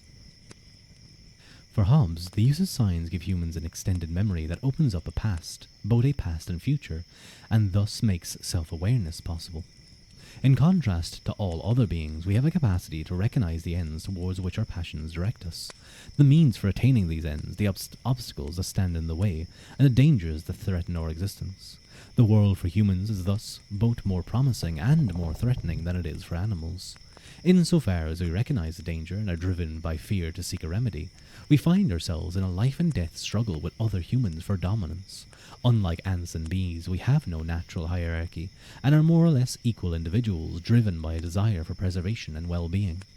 We recognize that this can only be achieved by obtaining the means necessary to meet our ends. Since these needs extend into the future, our needs are limitless. Therefore, only the mastery of all human and natural motion can provide security and put an end to fear. The desire that all humans have for such means lead them into the war of all against all. And I would highly disagree with Hobbes's ontology, by the way, or anthropology, by the way. He has an anarchist, you could call it an anarchist kind of anthropology, or ontology. I radically disagree with it. Used to have that margarine like 5 or 7 years ago. You don't know what you get now. Your brother loves it. Your bromtha? Is that brother? Bromtha? I assume. Hobbs. Hobnob. I bet Hobbs got bullied like that. He'd be walking down the street and someone would be like, "Hey, Hobnob, how you doing?"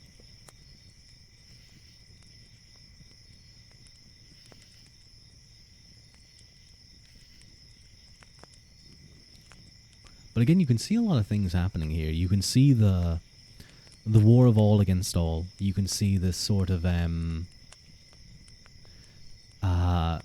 no natural hierarchy view of the slow move towards the state of the contractual state. Even the mention there about our needs being limitless, you can tie into kind of capitalism's view for infinite growth. A whole lot of things. Chocolate hobnobs? They're not bad. All your sleepy brain can muster.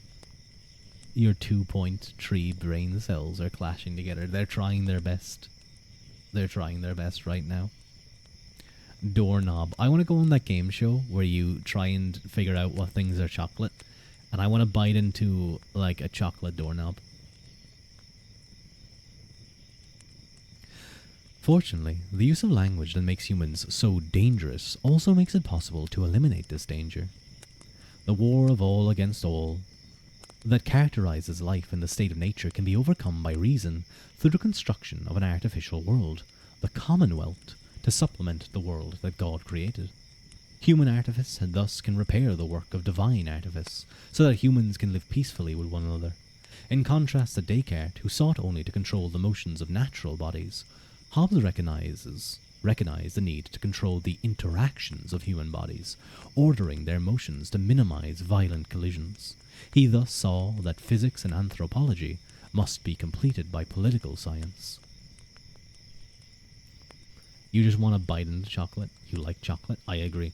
But I will say, if you have a Kit Kat or something like that, and you bite into it, I knew someone who ate Kit Kats like that. They wouldn't break off the fingers and eat them normally. They would just take bites out of the Kit Kat. You want one filled with caramel? Oh, I love caramel. Caramel is the best.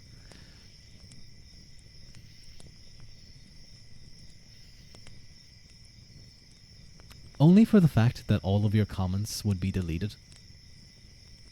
I will not time you out for like a minute. You are a menace to society. Only psychopaths bite Kit Kat all willy-nilly. Exactly, Tasty. Exactly. Was a white chocolate 4-barred Kit Kat. I think Haru also said that she does it. So yes, both of you. The plain Kit Kats are pretty good. I want to go to Japan and try their like hundreds of Kit Kats. You bite it all willy-nilly, but you shove the whole thing. Okay. You know what? I can respect shoving the whole Kit Kat into your mouth. You tried the pineapple tart flavor. It was so good. Some of your friends call you Kit Kat. That's cute. That's a cute nickname. Pineapple Kit Kat. That sounds disgusting. I want to try it though. That's the thing. So much of the Japanese Kit Kats sound disgusting. I just want to try it.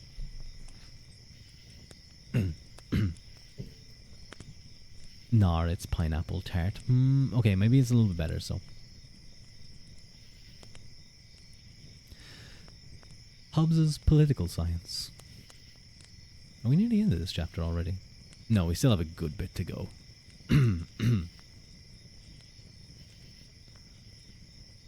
The three great works that constitutes Hobbes's political science, The Elements of Law, De Civ, and Leviathan, were written against the backdrop of the English Civil War. Excuse me a moment.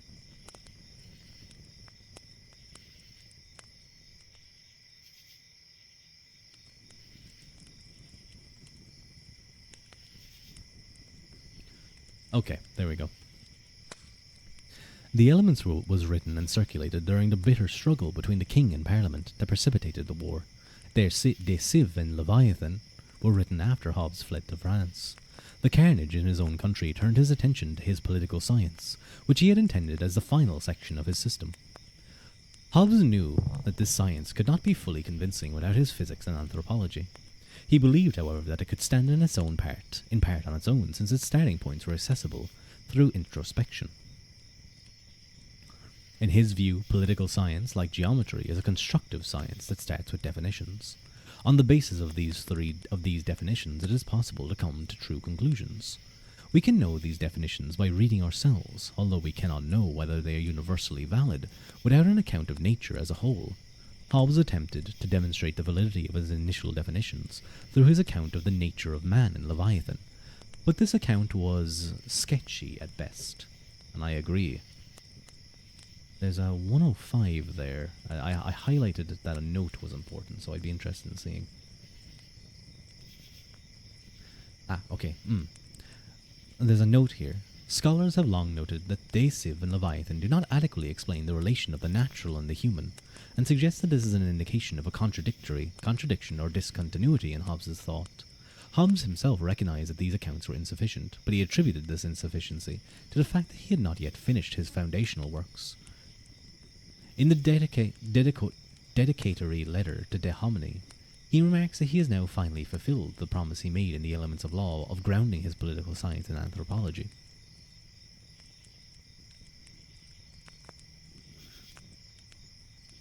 What are you guys talking about?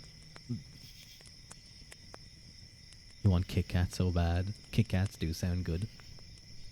You like biting it and then letting it melt in your mouth before chewing? That's a great choice right there. You let it melt, roll around your tongue, spread the chocolatey taste. Yeah, I think we're still talking about the chocolate tasty. Put it in the cheek pocket? Why do I know what you mean?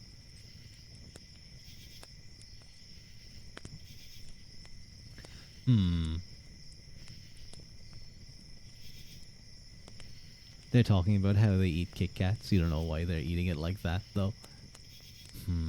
But I like that. But like sometimes the crunch of Kit Kat is just good, though.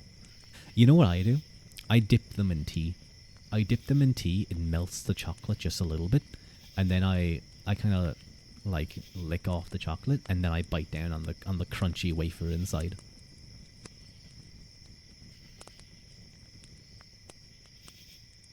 Dip in milk tea. You're gonna switch it up on me? You will toss your Butterfinger and Reese's in the freezer before enjoying them. I think we do have Reese's Pieces, but I never had one. We definitely don't have Butterfingers. So I apologize, Shade. I actually think Kit Kats in America are very different to the Kit Kats in like Ireland and Europe. Just again, this is going back to the whole chocolate thing. Kit Kat tea is criminal. It is not biscuit. Yeah, but it's a wafer, though. It's a wafer. I don't know what a Butterfinger is. What's up? I don't think you'd like it. You never had Reese's? I don't think so, no. There's other kind of like... Isn't it like peanut butter? I've had peanut butter protein bars. Reese's are disgusting. Dark chocolate Reese's. Pip. Pip got auto-modded. Oh my god. I'm gonna allow it though. What? I'm gonna kill you. Butterfinger is like hard. It's good though. Can't believe Pip got auto-modded. American shit typically isn't very good. Well, no, I don't think shit would be very good. Wads up. You should stop eating it. But no, I know it. I know what you mean. I've heard that American chocolate is just quite poor. Quite poor. Reese's are delicious. Delicious. Maybe I'll try one. I'll get one. I'll get one next time I see it. You just like it because it got caramel. Caramel's good. I'm a big caramel. You don't like the Hershey bars though. That's what I heard. That like Hershey is very bad. You didn't even curse. Yeah, but Automod got angry because you said you'd kill someone. They're not bad, but not top tier candy.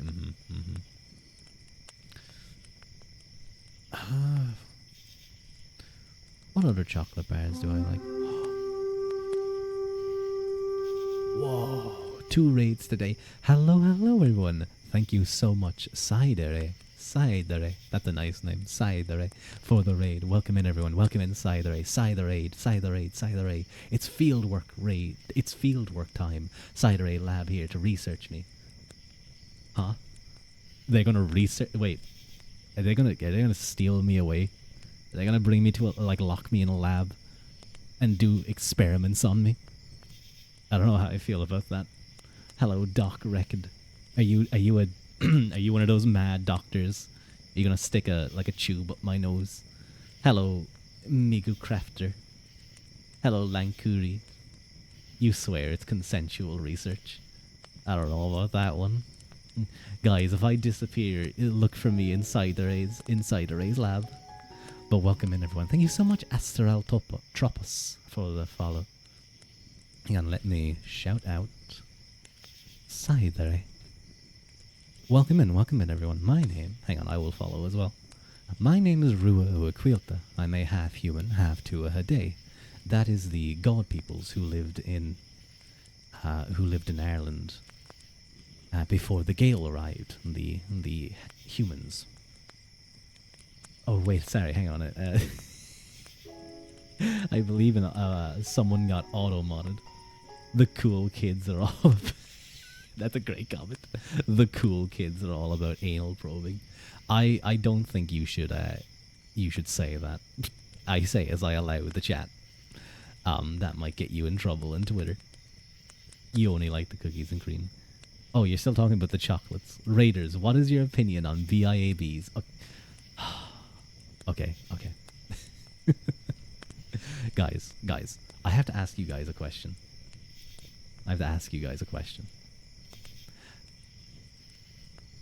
What would you guys call a chicken burger or like a chicken sandwich? You know, there's different ways to call it.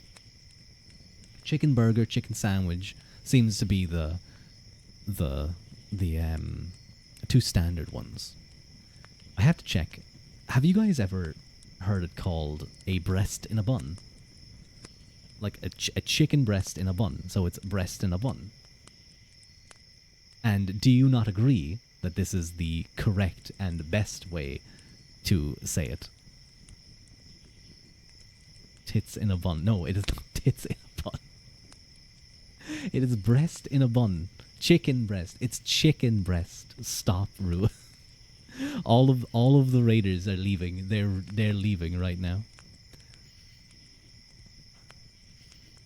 Listen. I just think that this is the correct way we should be calling it. But Sidere, what were you up to, by the way? What were you up to? Were you doing ASMR as well? I need to set up a thing. on the StreamerBot that like pulls all the information, and your English second. Oh, your English second language, so you can't judge. That's fair. Oh, ooh, wait. Doc Record, does that mean you have a cool accent? English second language people typically do. You scared them away. Thighs on a bun? I think some people would like that. But I thought thighs were like already the buns between where some meat is. Ooh, that was a struggle to get out. Not my whole body was trying to stop me in saying that. You are building a university in Tiny Glade. The grad students were in a cottage with no furniture. That sounds like average student life.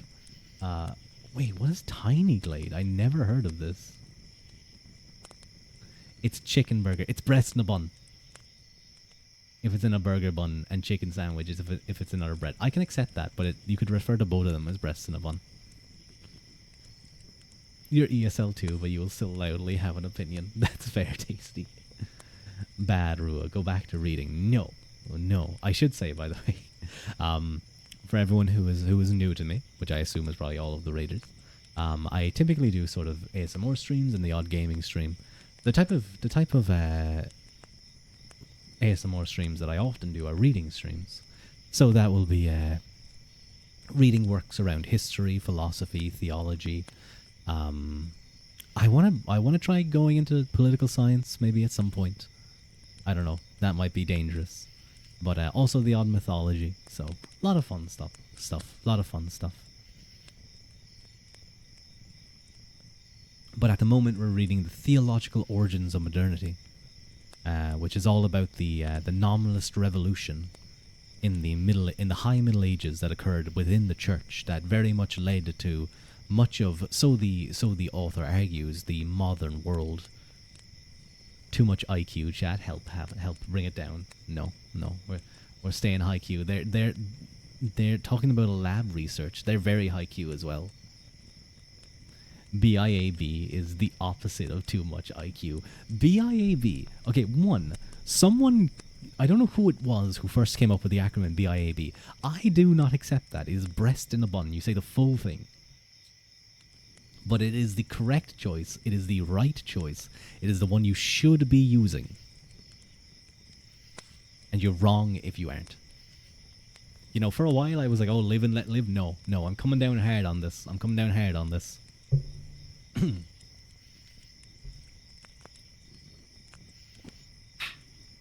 But I will thank you once more for the raid. Very kind of you. I will have to check you out later.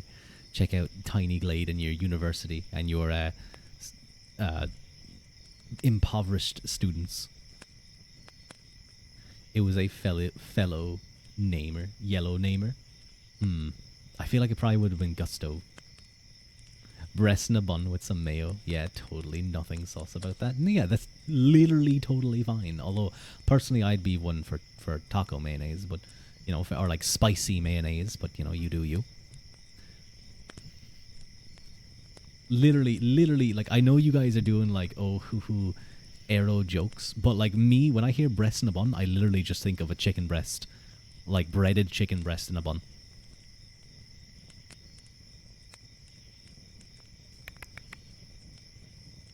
Hot dog in a bun. Bread.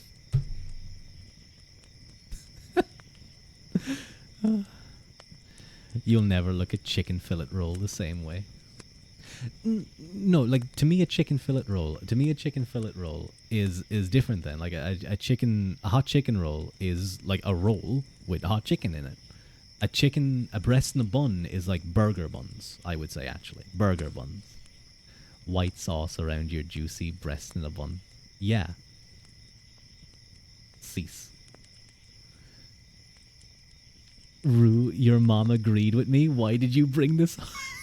Wait, Pip, are you listening to... Am I in the background with your mother? Hi, Pip's mom. Hello. Hi, it's nice to meet you. I am a random Irishman. All the way across the world. Pip is very sweet and kind. No, you argued to your mom about it. Oh, I thought she was listening. Your daughter yeah, your daughter beats up Wadzop, who's my maid. She would be very confused about this. You argue to your mom with it? Well, your mom is based and red-pilled when it comes to breasts in a bun. Based and red-pilled. Or should I say breast...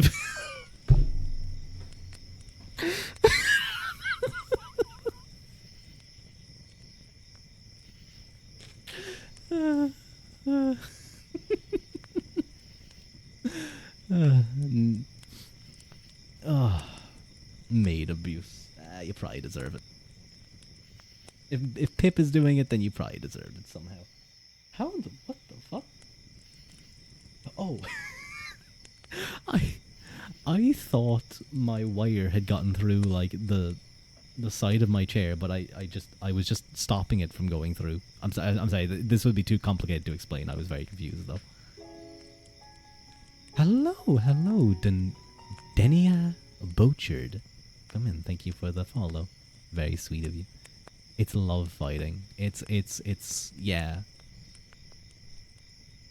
You lovingly hit someone in the head with a shovel. You lovingly punch them in the stomach. There's actually people who do that. There's a VTuber that I'm tangentially associated with. Not associated with. Like who is what's the word again? I forget. Like you have your friend associate, I guess. Yeah. And I saw a picture of him being punched in the tummy on Twitter. I was like, okay, I see people like that type of stuff. Lovingly killing someone. Yeah. You hit lad with love platonically. What if it were a hot dog bun between two burger buns? That's just too many carbs. Bun squared, but two still round. No, you differentiate the buns. Well, yeah, like a burger buns are different to hot dog buns. It feels incoherently sexual. What is wrong with you guys? Breast in a bun is not sexual. You guys are the ones who can't seem to figure this one out. It's a bun between two more buns. It's actually cubed. Very true. Sounds kinky. No, stop. Cease the sexualization of my slang. Should have added bread. It's like when you're talking about your Oshi and you're like my Oshi is my wife, but you do that at the end of it, so everyone knows the correct thing here. I assume that's what you guys do as well, right? You stared at boss. I did not stare. I simply floated the idea and have since doubled down that the correct terminology is breast in a bun. And you guys have turned it into this whole thing. That's just me, Ruadh. You guys saying your wife isn't male? You guys saying I... breast.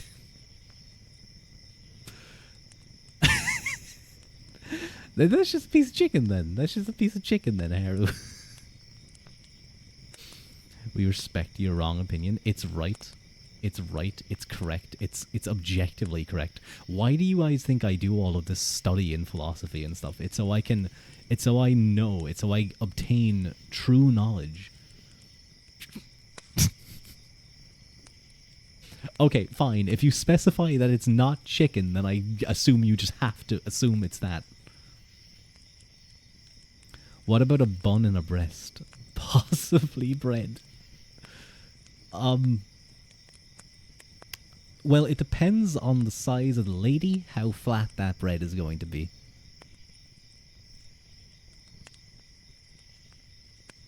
That possible bread is going to be. You became president and banned buns. Oh no.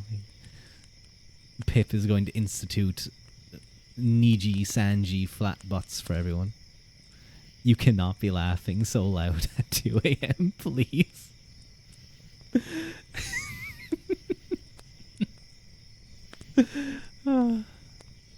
No buns, only pancakes. That is the Niji Sanji curse. That is the male 3D curse, apparently. No, not the flat butts. Please just read. I like when there's parts of my community that are like, please stop talking and just read the book. Not because they want to listen to the interesting philosophy and historical developments, but because they just get me to stop. Okay, I'll read the book. We'll get back into our actual ASMR. Where were we? We were...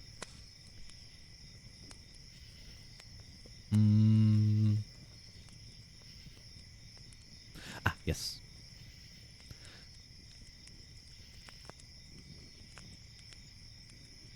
Wait, no, hang on. We were. Oh, yes. While his political science could be useful on its own, it could only be completely convincing if it were grounded in a comprehensively anthropology and physics. Both are resolutive sciences that dissemble the world. That disassemble the world and examine its parts before putting them back together again. They are thus the foundation for political science, which is purely constructive, more a form of engineering or what Hobbes calls artifice than science. Indeed, political science is akin to the supreme artifice with which God created the world. Since the Commonwealth, however, is not constructed ex nihilo, it must make sense within the natural existing world. Without a physics and an anthropology, it remains merely an imaginary construct, like Plato's Callipolis or More's Utopia. Hobbes believed that his physics and anthropology did confirm the validity of the premises of his political science, that human beings are driven by their passions, that their overriding passion is a fear of violent death, and that they seek to accumulate power in order to preserve themselves and maximize the satisfaction of their desires. On the basis of these premises, Hobbes thought that he could show the human beings living in proximity to one another inevitably live in a state of war, and that this war can only be brought to an end by a commonwealth ruled by an absolute sovereign. So basically monarchy, absolute monarchy. What? Okay, I stopped reading. What the fuck are you guys talking about? Are you guys still going on about the goddamn bread? Breasts in a bun. Breasts, not food. That's very true, Haru. That's a correct opinion as well. Can we tie Pip up so we can continue being degen? No. Do not tie Pip up. I will throw you in my attic. She's gonna lock you up. Don't you dare. Here, Pippy Pippy. No, your weakness? Is your weakness bread? Back. Baguette in breast. Okay, Harry, you got me there. You got me. I'm gonna be honest, you got me. Got that one. Baguette in bagel. Okay. I'm going back to my reading. The maids must distract me. The maids must distract Ruadh. They don't deserve. Do you guys see why I pay them nothing? Well, almost nothing. I pay them a pittance. I should lower their salary, Pip. You're correct. You think we have salary? Put them in a shack. Maybe. I should. You know what? I'm gonna make it so that if they have to. I'm gonna feed them breasts and buns for the next while until they agree that that's what they're called.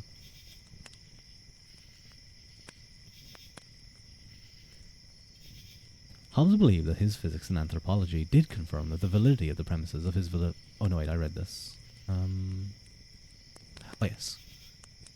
The war of all against all is a consequence of the radical individuality of all human beings. Each individual strives for power but can never have enough power, because the amount he needs depends on the power of those in his vicinity. The more each has, the more all others need. War may begin because some are greedy or vainglorious, but even if everyone were moderate and virtuous, our inability to know others' intentions would lead us to fear for our lives, prepare for self-defense, and thus become threats to others. As Hobbes sees it, the fear of violent death and the desire for preservation thus led to the pursuit of power after power that ceaseth only in death. Under such circumstances, life becomes solitary, poor, nasty, brutish, and short. If our non-existent salary gets lowered, do we have to pay Ruadh? I feel like I deserve compensation for the mental fatigue and pain you guys have put me through on a weekly stream basis. You're under my cloak. Get away from my cloak. Get out from under my cloak. Get, Haru. Get. You're gonna eat Rua's breast in a... What are you saying? What's up? At this point, you're just putting words. Maybe you'll start cleaning. Yeah, get to cleaning. Both of you, get to cleaning. Scrape like the wrong end of the mop on the floor. No, don't you do that. Get away from me. Get away from me. Hang on. Surely I have a bonk emote for Haru. Wait, no, I do. I have my own bonk emote. Wait, why isn't it allowing me? Oh, there we go.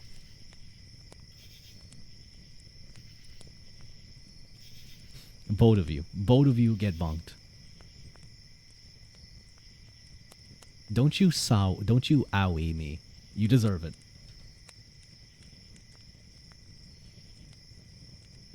We're talking about like the war, like one of the most important pieces of political science of the modern age, the beginning of the social contract theory, state of nature, the Hobbes's nasty, brutish, and short life of human beings, and I have to deal with these hussies over here.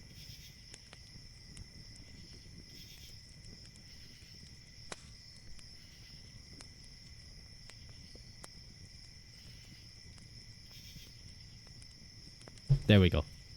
You deserve all of those. You wonder if Mr. Hobbs would like a breast and a bun. I think he would. I think he would, Tasty. I think he would very much. Hello, Gusto. Welcome in. Thank God. Someone else. Please save me. Pip is trying his best. Or her best. Hustle. Hustle in a bun breast. These are so dumb. I thought for a second, like, hussy in a bussy? Wait, no, hang on. I'm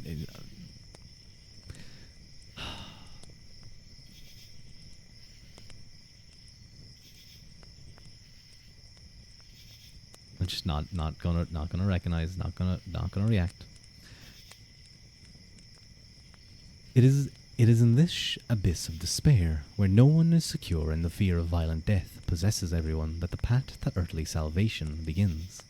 It is in this moment when flight is no longer possible, because death waits everywhere, that one has to choose between peace and war, rather security and war, as I would argue.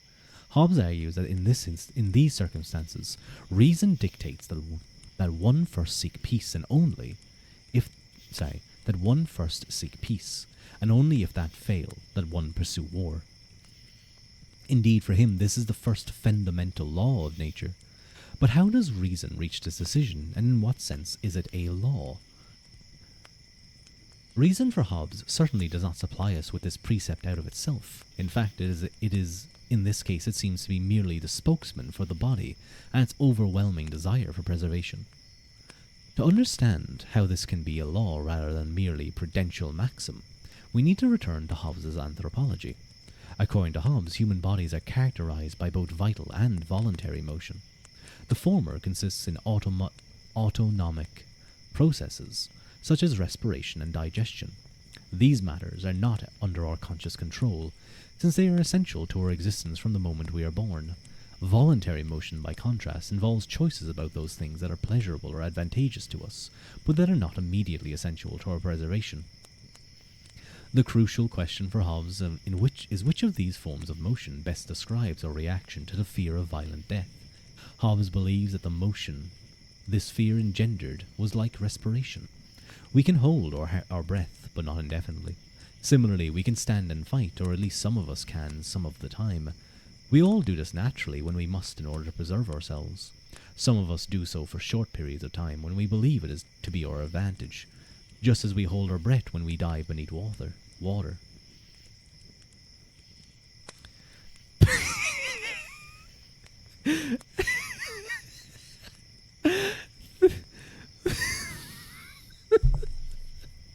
Haru. It highlighted this.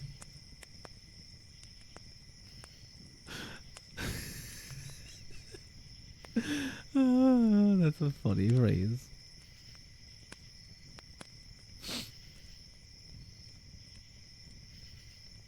BIAB, yeah, Gusto. That's what. This was brought up once, and now it's the only thing that seems to be being talked about. Boob in a breast. Balut. Don't remind me of fucking Balut. Genuinely, I hate this. I hate the concept of Balut. Tony, help me. Tony, hi Tony. It's nice to see you. It's nice to see you, Tony Chan. I'm being bullied right now. I'm being bullied by Haru. She's talking about Balut, and I hate it. You must know, if you're a chat regular, yeah, it's a. I hate that like the new viewers are just putting up with me being like, it's just all breast and a bun. That's all it is. BIAB is Rua lore. It's an essential part of the Rua universe.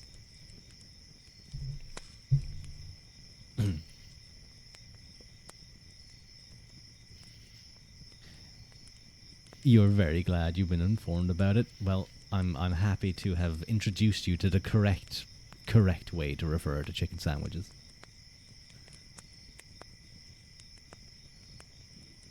Tony, why are you guys licking each other?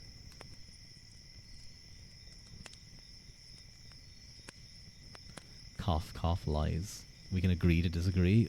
You guys will come around to it eventually. You guys are gonna go to a restaurant someday, and you're gonna want a chicken burger, and you're gonna sit down, and you're gonna go, and the waiter's gonna come over to you and be like, "And what would you like?" And you're gonna be like, "Can I get a?" And you're gonna hear me in the back of your brain, and you're not gonna be able to stop yourself. You're gonna go, "Can I get a breast and a bun?" And everyone at the table is gonna look at you and be like, "What the fuck?" And then you're gonna have to explain. You're gonna have to be me. You're gonna have to be me in this situation, because you guys are gonna have to put up with all the bullying, and then you guys are gonna realize, and you guys are gonna feel bad for me. You're gonna come back and you're gonna apologize. But as a joke, it's the breast. You mean the best? Oh, I hit myself with my own book there. You're just gonna say it normally? Nope. It's gonna infect your subconscious. It's gonna be in there. Did you guys hear me bonk myself? Did you hear that?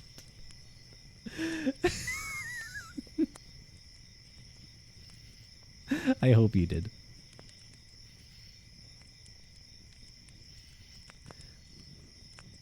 You did. I remember one time I was at a lecture. I was listening to someone talk, and the thing is for like 8 weeks in a row, I want to say, the lecturer would come in and talk about the same thing over and over and over again. It seemed like he never moved on to something new. And I think it was like everyone was getting annoyed at this. Everyone was like getting upset about this. And I think I was like, I just kind of lost it for a moment. I didn't explode and go crazy. But I was sitting there with my hand, kind of my fist on my chin, just waiting to see if he would go talk about the same thing as he had for the past couple of weeks, that he would not move off. And as he went on and he said, like, there was a certain phrase, I can't remember what it was, but he said it, and we knew it. You could even just see among everyone there who was sitting there, and you could hear it a little bit. People were just like, I think I just lost it a little bit, because I just simply, I was like really resting. No, I was resting my head on my palm, like, you know, the face hold. I was doing that with my own hand. And I just went, and I just moved my hand, and I just like slammed my head down onto the desk. Like, it was genuinely like something out of a cartoon, but I just went bang. And I sat back up, and I was like, oh, for fuck's sake. And I could hear everyone around me going, like, they started laughing. They were like, oh God, Rua, relax. No, I would not do that. This man was, the nicest way I can describe him is he was a extremely rotund individual. Like this wasn't like one of those people that you see who are just have a bit of weight. Some people are like that. This was an individual, if you saw them walking down the street, you would go, well, maybe not if you're in America, but, you know, in most places, you would probably go, you would like, whoa, triple He was extra breaded. It was what everyone else was thinking, though. Yeah, no, it was. It was. Everyone was. We were so close to everyone just getting up and leaving. But I think he finally went on to something new.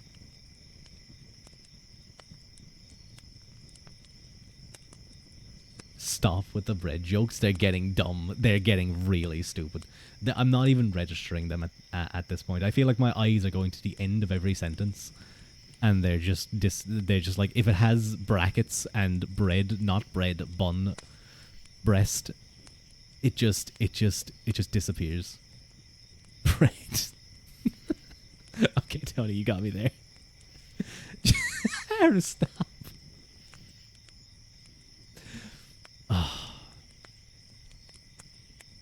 It's the dumbest. This is the dumbest my chat has ever been, genuinely. This is genuinely the dumbest you guys have ever been. Not Pip. Pip is being fine. Toad in the hole. No, I'm not French. I don't eat frog. Rugby ass in a bench. No, just Haru and Wad. Yeah, they're being silly. He was a jelly roll. He really was a jelly roll. He thinks, I don't think you're dumb, D. You aren't doing dumb things. You aren't doing dumb things, D. You're delightful. You're... What other nice words start with D? Steal. You did nothing wrong. You actually shed a tear from laughing. Hello, Cosmic Gabe 14. Thank you. Hello. Happy face. I followed. I saw. Thank you. You're so right. The revenge steal. I'm sorry. You can't steal my wife mail. Instead of cleaning, me and Haru just practice brain-rotted behavior to bully Rua in the streams. I wouldn't be surprised. I think that's exactly what you guys do. I wouldn't be surprised if there's like some secret Discord where you guys just plot the dumbest shit imaginable. Ways to stop me from reading. Ways to keep me talking. And you found that the ways to keep me talking is by just assaulting me with like some kind of brain rot beam. Ooh, Cosmic Gabe, you would like a name pronunciation? Well, absolutely. My name is Rua Ua Quilta. Rua Ua Quilta. It may look a little bit confusing. It's an Irish name, so don't worry about how some of those letters make that sound. 200 Gordon Ramsay reels. What Haru? What are you on? You love that man? I do love that man. There is a great video. There is a great video. You guys, Haru, you sent me a bunny reel. You sent me a bunny reel? I don't where Bunny? I want to see Bunny. There's a really great video though about Gordon Ramsay and Norm Macdonald on the Conan O'Brien. I think it was a Conan O'Brien part. Wad. You're gonna send it to Wad? No, send it to me. I want to see the bunnies. You should check it out because it's just Norm Macdonald just makes Gordon laugh so much in it. The secret Discord is RDMs. I knew it. I knew you guys plan things. Hi, Cosmic. Sent. Let me see the bunny. Oh, I love this video. I love this image of the bunny getting flattened by the gate, and he just goes squish. No, I don't want to sign into. Oh no, he's all squares. Oh, there's a bunny in a bin. Oh, there's a bunny on a swing. Oh, the bunny fell off the swing. Oh, he's thumping. That bunny's thumping. Oh, cute bunny. No, no, that cat should get a punch. I'm sorry, I'm just watching a video you guys can't watch. I apologize. You guys probably know many of the videos though. You don't think you watched this one? Would you hold your hand at Walmart at the Walmart electronics section?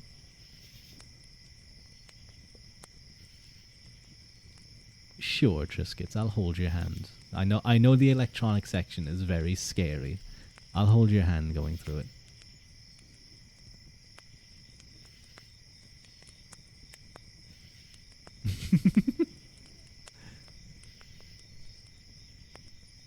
How many? This is quite a long part, actually. Yeah, I think I read a decent amount today. I feel I read a decent amount. Let me see if I can figure out how much I read. Did I actually read a decent amount? We got 9 pages. I thought it was more. I thought it was more.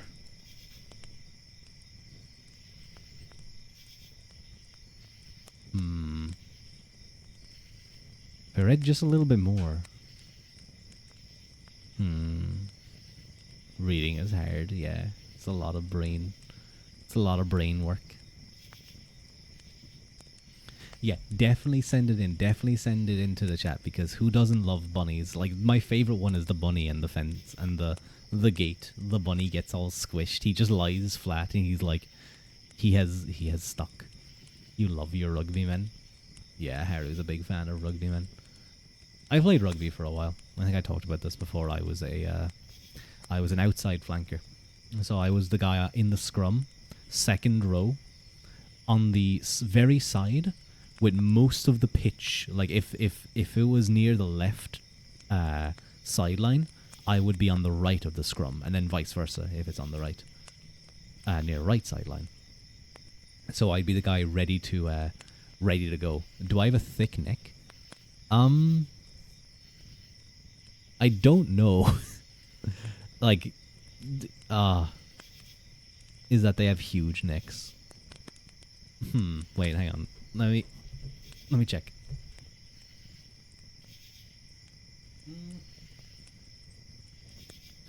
I don't think it's like massive.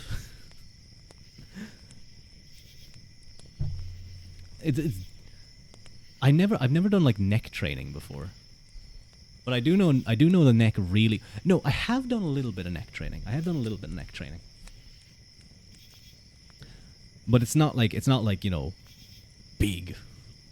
It's not like 22 inches like fucking Mike Tyson.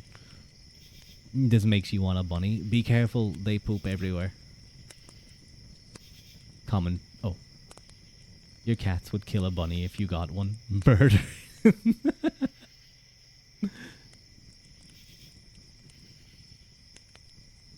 You got so used to the nonsensical bread jokes, you thought you were saying neck and a breast. You guys are just, like, your brains are destroyed.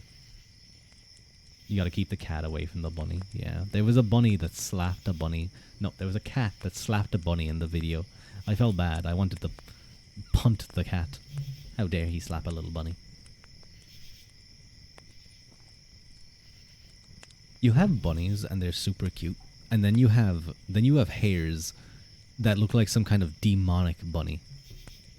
They just have like those eyes that are scary. Do not punt the cat. How dare I? Maybe I will. Maybe I won't. Maybe I'll completely miss and he will claw my face apart. That is not unlikely, or that is not unlikely to happen. Ruadh animal abuser exposed. No, cancel Ruadh. Don't cancel me. I'm protecting an animal. Would you guys call the guy who punched a kangaroo in the face an animal abuser because he was choking his dog? No. So like, what's the matter with me? So like, if a cat slaps like a bunny, if a cat slaps a bunny, what's the problem with me picking a cat up, walking into the middle of like a rugby pitch and trying to score a conversion with a cat?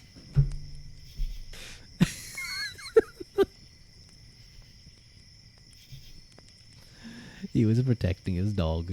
So a kangaroo and a cat are vastly different. A cat is just a small tiger.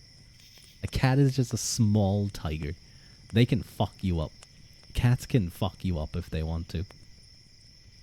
You are visibly bigger than a cat. Yeah, but he has claws, though. A cat has claws. Tell that to Peter. Ooh. Hey, Peter. Hey, Lois. Oh my god, Lois. It's Ruadh. No, don't fuck me in the face.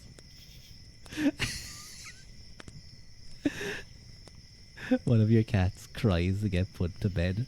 This is not... No, some kitties are cute. But if a kitty hits a slap... If a kitty slaps a bunny, then he gets converted into a try. Or he gets converted over the crossbar. Time for a nose pick? No. Don't pick my nose, Fox. You're gonna... It's sticky.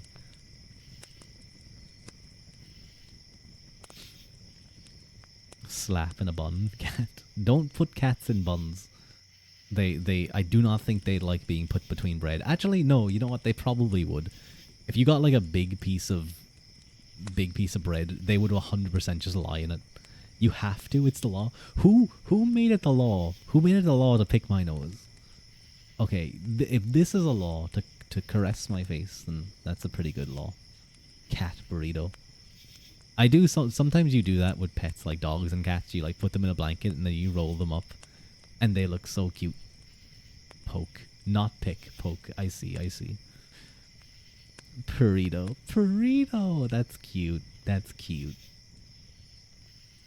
Ramsay in a bun, idiot sandwich. Oh. Command poke. I'm sorry, Triscuits. It doesn't work like that. Fully Haru, you know.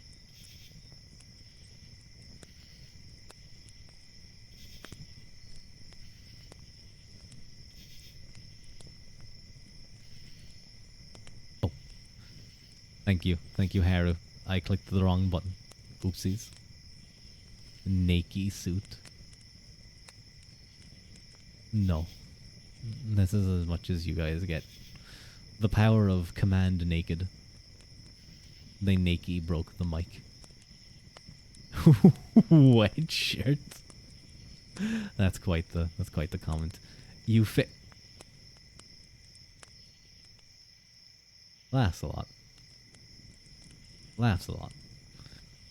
People are using the naked command, and you just appear all of a sudden. Very, very interesting. Breast in a bun.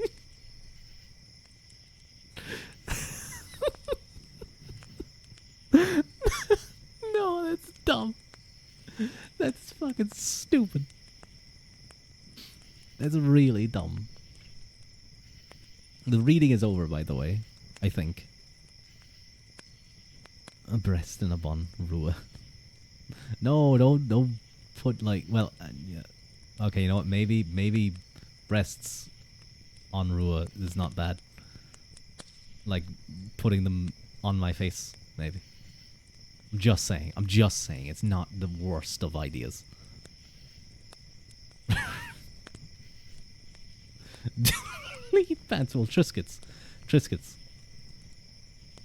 I don't have pants. Triscuits. So like,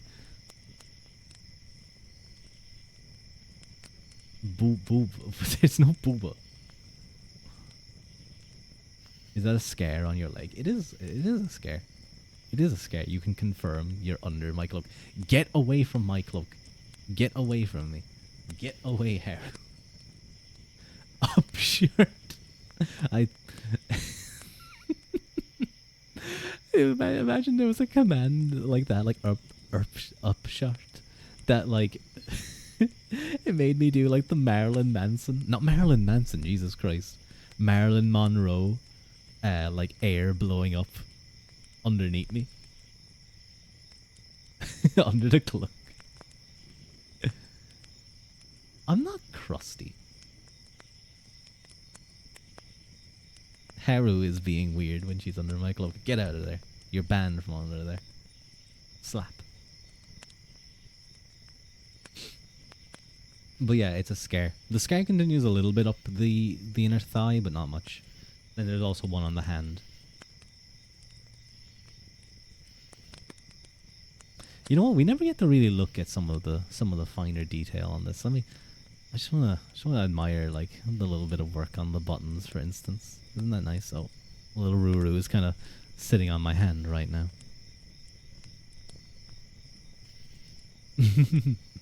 Zoom in a bit higher, please. Sure. We can admire the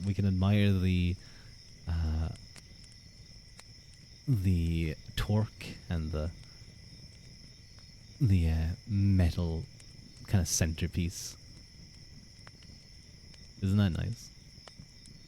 His hands were built for something. Yeah, reading, holding books is what they were built for. You meant to take clothes off?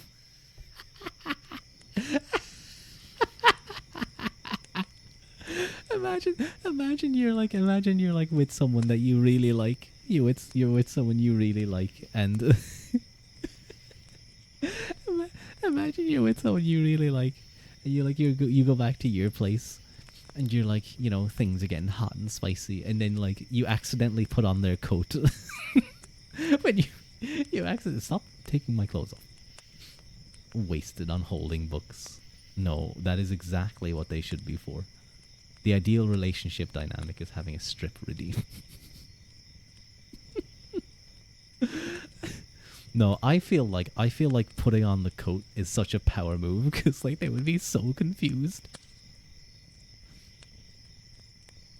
Poorly timed cloak. I'm sorry, Tasty. That would be mad though. Imagine you built points, like you hung out with people, and you slowly built up points, and we all had different redeems that you could do against someone. And if you built up enough points, you could just like redeem strip. Do they actually move a little, or are you going crazy? What, my hair? Yeah, my hair moves a lot. You're going crazy. Kind of. I think you're going crazy. I think it's just the fact that I'm so close. I don't think there's any jiggle physics. Go lower.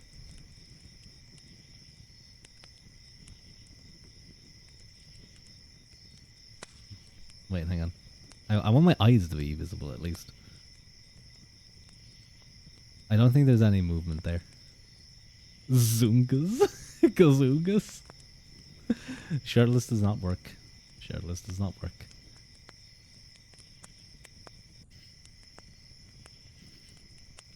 You guys are terrible. Love Mama. Mama's very cool. Mama's very, very cool. Maybe it's just a slight 3D effect of me moving side to side. It might be, yeah. I think that's what it is. I'm just moving side to side. You step back a little. There we go. Your phone censors the word breast on Twitch. Get wrecked. It's just coming. So if you would have been here like 10 minutes ago or 15 minutes ago, Lancelot, I'm pretty sure like 9/10 of this chat would have been unreadable to you. It would have been completely censored. You can probably change that in like the security settings or something. He's got that safe for work Twitch. Yeah, you can definitely adjust your filter somewhere.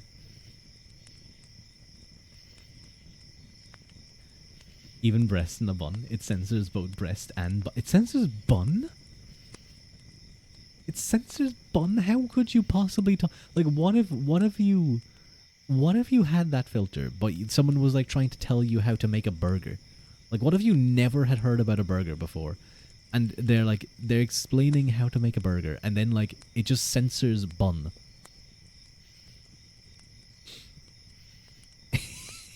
Like in a Tasty. That's so good.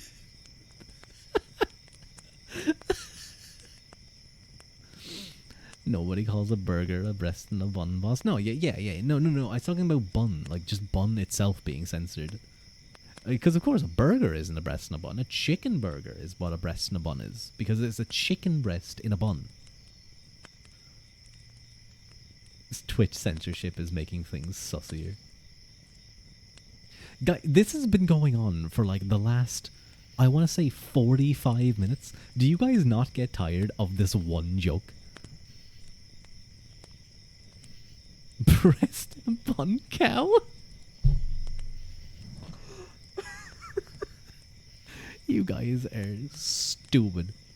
You guys are real, like, just... There are a lot of 3-letter words.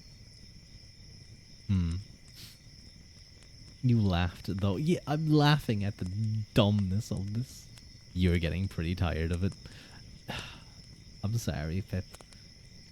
I'm sorry, Pip.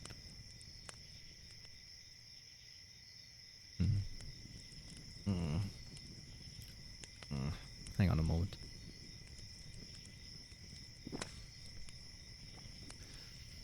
To get these jokes. Oh, you're zooming in on that chat.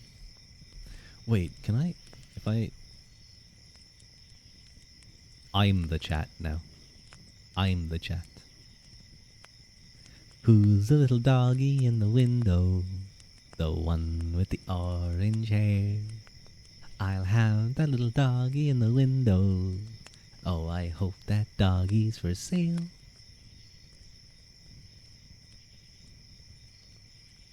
Does that mean you're the one saying breasts all the time? Yeah.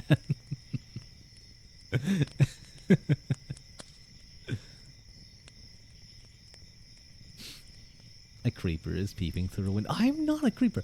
I'm the one who's trying to stop all of this breast talk in a way that has nothing to do with chicken burgers. Breasts and buns, the correct terminology.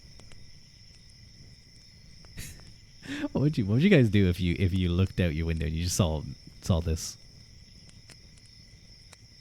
Just see me. What if I was like running from the police? Would you guys let me in? Would you let me in? Would you open the window? Breast is okay, apparently. I see.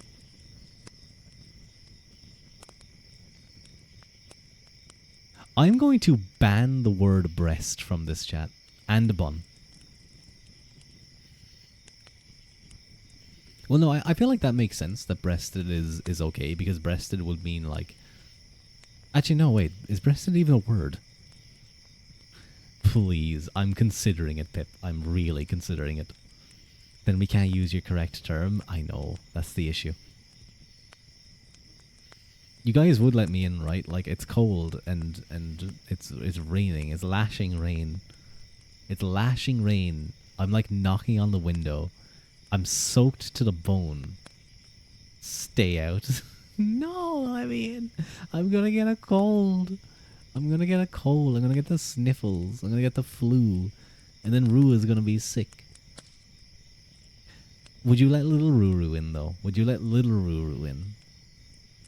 You'll be fine? I won't be fine. You're half god. Ah, but I'll be cold. It'll be wet. You'll let little Ruru in? Haha, I tricked you. It was me. Rua. I then kick down your door and steal your blankets. Ua stays out. No. That's fair. I'd let him in. I'd let him in as well. I'd let him. He would just go over by your fire and sit there and be happy. Okay, this is like just. It's actually starting to like hurt my brain. It's been the same joke for like an hour, like genuinely an hour. When was I rated? When was I rated? 53 minutes ago. 53 minutes ago was when Sidere raided us. And you guys have not stopped talking about it. Why is it autocorrecting to was on God? That's bad. They are incredibly down bad, I believe. I think that's the issue.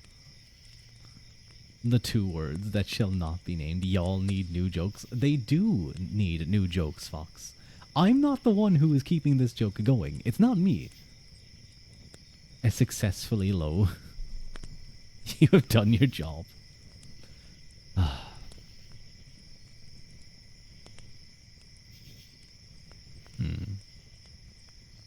It's dangerously low. I think we're getting into like the status of being a rock. We are about to have the IQ of a rock if this goes on for any longer. There will be no thinking. Well done, Maidette.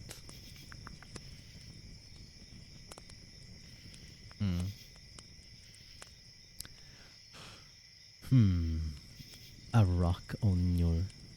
Yeah, we're gonna be an inanimate object. Hang on a moment.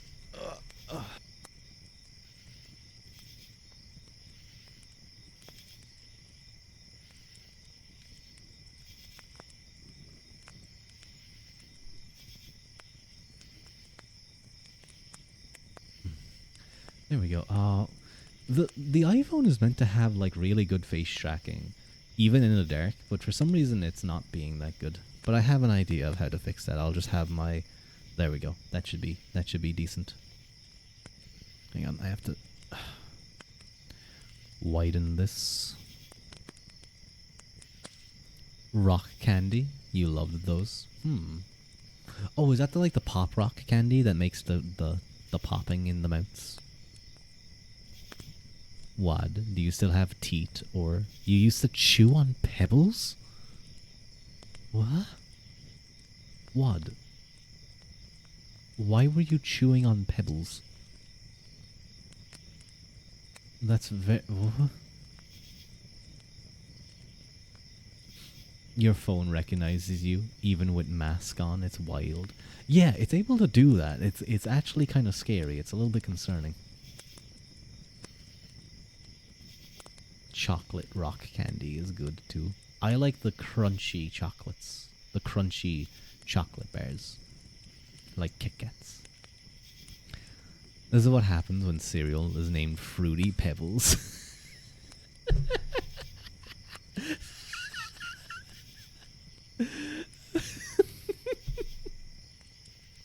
Okay, that got me. That was good.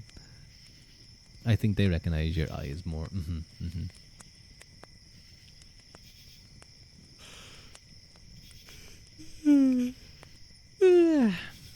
I want to get more facial expressions.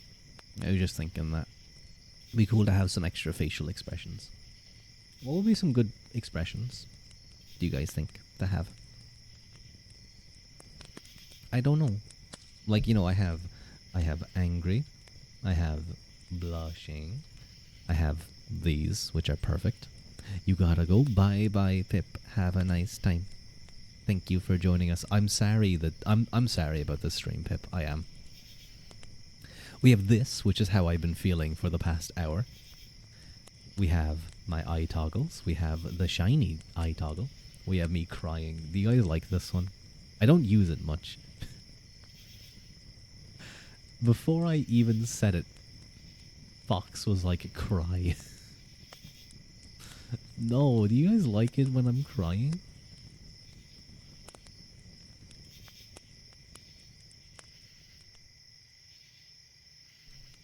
Oh, excuse me. Yeah, you guys, why? Why do you like my guys crying? I mean, poor Will. Yeah.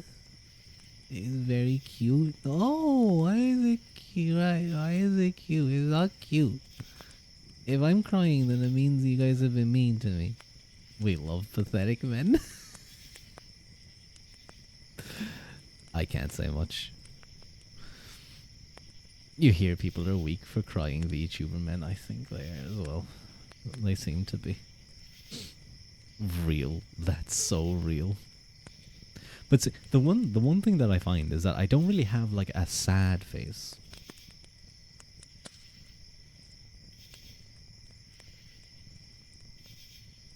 I guess if I kind of tilt my face down, that kind of works, doesn't it? Turn on blush. Wait, let me try this.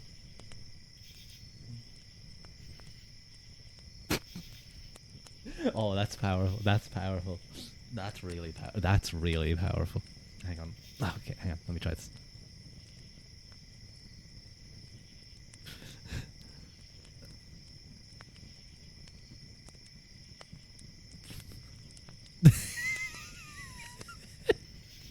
You're gonna combust. That's dangerous. That's a dangerous expression. Wait, what if is it better with these eyes? Or these eyes? Like with my normal eyes? I don't know.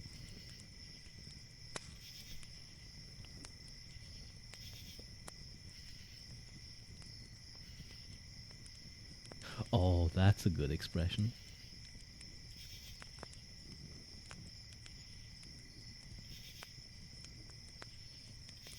Maybe heart eyes. I could. That's concerning. This one. This one looks This one looks like I. Oh, that's actually kind of cute. That's like really sweet. This one's really sweet. Whimpering audios come next. Yeah, it's going to be you whimpering as you try not to die after I beat you with a metal pipe. I swear if you get a pout, you might accidentally explode someone. That's kind of my thinking as well. I think a pout would be good. I think a pout would be very sweet. Ruadh pathetic arc, not happening. Not happening. I tried on like this kind of really nice sweater earlier, and someone complimented how like big I looked in it. My like shoulders and chest and arms they mentioned. So not happening. Not pathetic.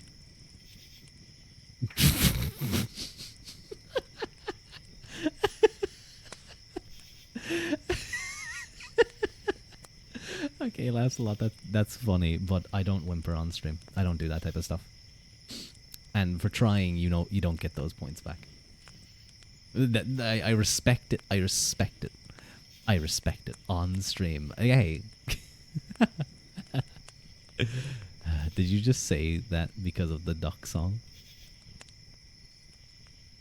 Wait, like a... Wait, what did I say? Like a duck song? Or did someone... Oh, have a grape night. That was Haru, yeah. Well, a duck walked up to a lemonade stand and he said to the man, run on the stand. Hey, bum, bum, bum, got any grapes? The man said, oh, this is a lemonade stand. I only sell lemonade. And the duck said, okay. Then he waddled away, waddle, waddle. Then he waddled away, waddle, waddle. Till the very next day, bum, bum, bum, bum, ba-da-dum.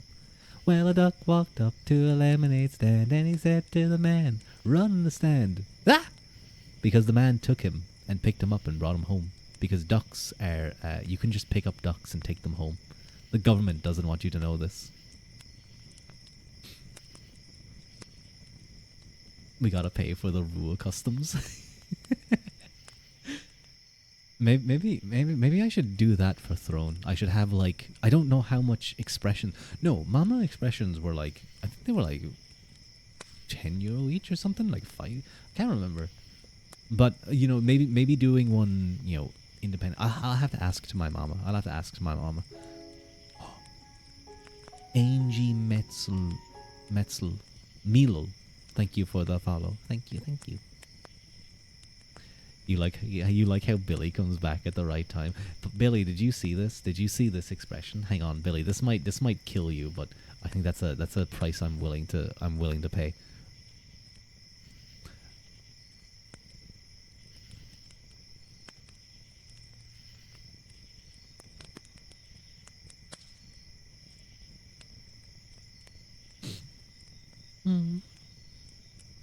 Okay.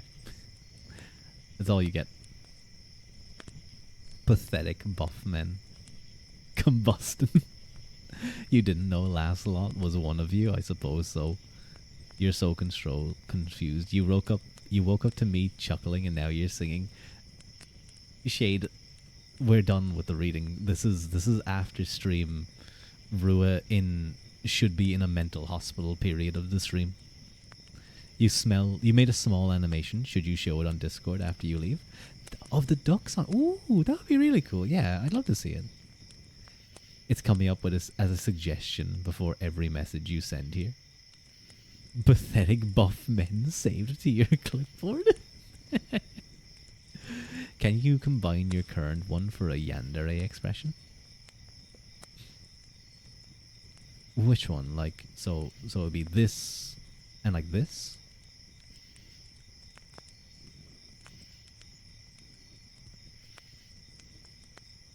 Something like this? Yeah?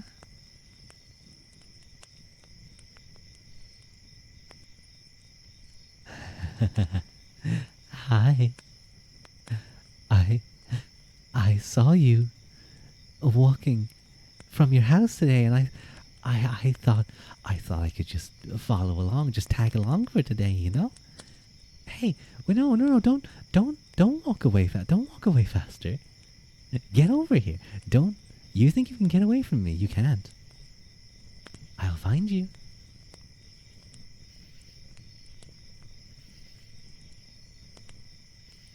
There we go. He's committed. Yeah, I should be committed. You're seizing. I'm glad that I can pay back the brain aneurysm you guys have given me. You respect the dedication. You're dead. Oh no, I'm killing my fan base. Did you play these games before? What games? Stalking isn't a game. Don't stalk people, guys. It's not like just some funny thing that the anime boys do. You will get in trouble for stalking. Eh? It's the meme. You played those games before. Squid Game, hun. I played the Google had when Squid Game 2 released, they had the green light red light game, or red light green light. Sorry, I just did the writing and reading thing right there. It's red light and green light, red light green light, red letter yellow letter, red letter yellow letter, red letter yellow letter, red letter yellow letter, red letter yellow letter. And I won it first try. I totally would have survived in Squid Game. Until they pulled some like bullshit game that would just kill like a half of everyone. Red lorry, yellow lorry, red lorry, yellow lorry, red lorry, yellow lorry, lorry, red lorry, yellow lorry, red lorry, yellow lorry, red lorry, yellow. The Mona Lisa cookie. the infinite triangle cookie. I like that. I liked that scene in the second season. You got the Mona. Wait, were they doing more games? I didn't see other ones. They gave one that was just the Mona Lisa? That's really funny. That's really funny.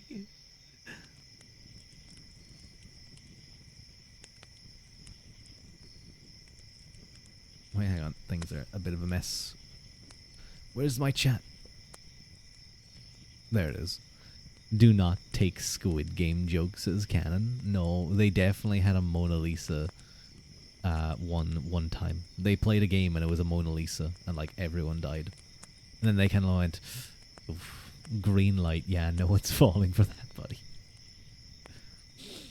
On God, Roblox Squid Game is so fucking good. One of my friend Daya, he plays, I think it's Survivor is the name of the reality show, but he plays Roblox Survivor, and he's so good at being manipulative, probably because they're all like 12 and 13 year olds, but he manipulates them so well. He's gotten to like the final 3 every time I've watched him play, and he never won it though, because he wasn't very good at the games, but he finally won it one time, and he was so happy. It was very cute. I fear that's not a good trait to have. That's a very good trait to have, don't worry.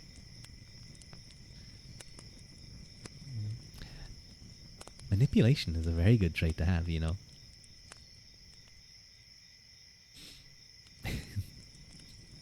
I should have like a toggle that just activates all of those at once, so I can just immediately become yandere. I'm a little bit tired now. I'm a little bit tired.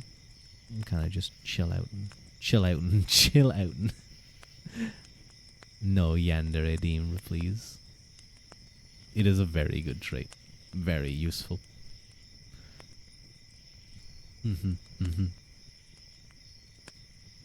His book will suddenly be labeled Gaslighting 101. It's always been labeled that. What are you talking about? It's always been labeled Gaslighting 101. Are you feeling okay? Are you feeling okay, Tasty?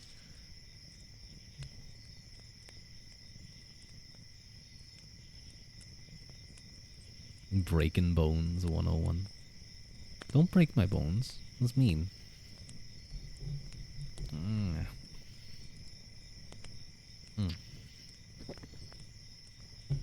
The fine print states that it'll only work on 12 to 13-year-olds.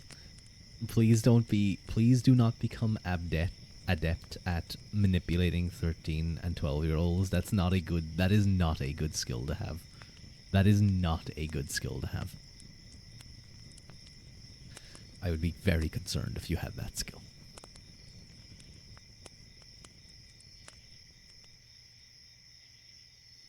I want to get more hairstyles. I want to get more expressions. I want to get... Do I want to get an alternative outfit? It took me like ages. It took me ages to figure out the new outfit. Or the first outfit. I just want more hairstyles and more expressions. Yeah. And more like, maybe hand movements would be good. Hair bun, ooh. No. Absolutely not. You will not get a hair bun out of me. Ever. Not happening. You're cooked. Read that as tight, not right. Huh? You're what about just a full braid? Like all of my hair in one braid? So it's just wouldn't that just be like a ponytail? I was gonna say that like I could get a ponytail. I could get like a ponytail up top. Twin braids? Ooh, that would kind of be cute. One singular braid. It's just all pulled to one side. But what do you mean by a full braid? Make him a unicorn? Make the braid point up? You could stab people with it. By stab, I mean tickle their nose. French braid, but upward. Like all the hair, it can fall over the shoulder. Oh, I think I get what you mean. Yeah. So it's all there, but it's kind of like it's still falling over the shoulder. So it's like pulled up. Yeah. No, I get it. I think so. Anyway, I would need examples. I would need examples. Dead anime mom hairstyle. Wait, hang on. Dead mom anime haircut. Oh, I see. Yeah, no, I know what you guys mean. I know what you guys mean now. Yep. No, I don't want to die. I don't want to die. That's scary. But with braid, no. I want one where my braid is undone and my hair is a little bit longer. So that it's like a little bit wilder too, you know? Like it's growing out a little bit more. That did help as an explanation. Rue is dying, we're taking over stream. I'm taking my stream with me, and I'm going to the underworld. You guys don't get this stream. Maybe Pip will get the stream. I trust Pip. Bob cut. Bob haircut, Ruin. No. Well, no, wait a minute. Hang on a second. I already had a bob cut, didn't I? Wasn't that basically a bob cut? I originally had one. Bowl cut? No! No, not a bowl cut. Not a bowl cut. That's a terrible idea. How could you possibly bald? I need to get a bald toggle. But how could you possibly want to bowl cut these luscious locks? What is wrong with you? Get a fade. What if I got like what if I got like a redeem that gave me like, you know,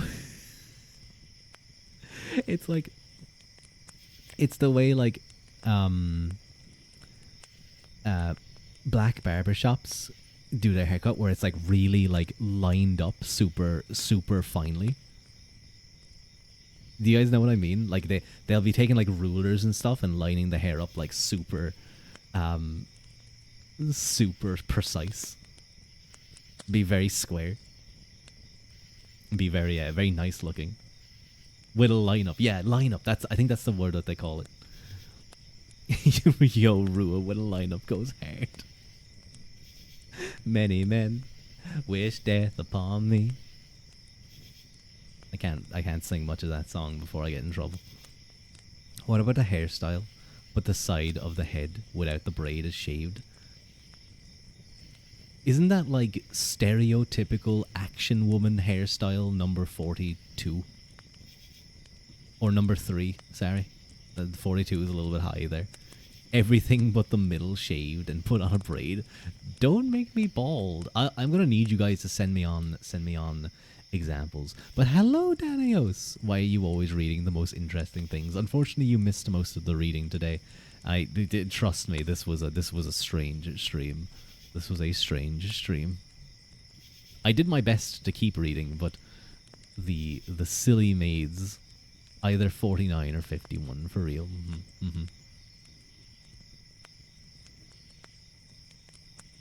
But yeah, I could. I think there's if you guys send me on some like ideas for hairstyles, I'll definitely consider them. But I do want what like my old hairstyle from my sketchy days, and I want open braid that's like way longer, and I want. What if I got tonsures? Do you guys know what tonsures are? It's the way old medieval monks used to wear their hair. You know, where they'd have like the middle is shaved completely and then like the hair wraps around their head.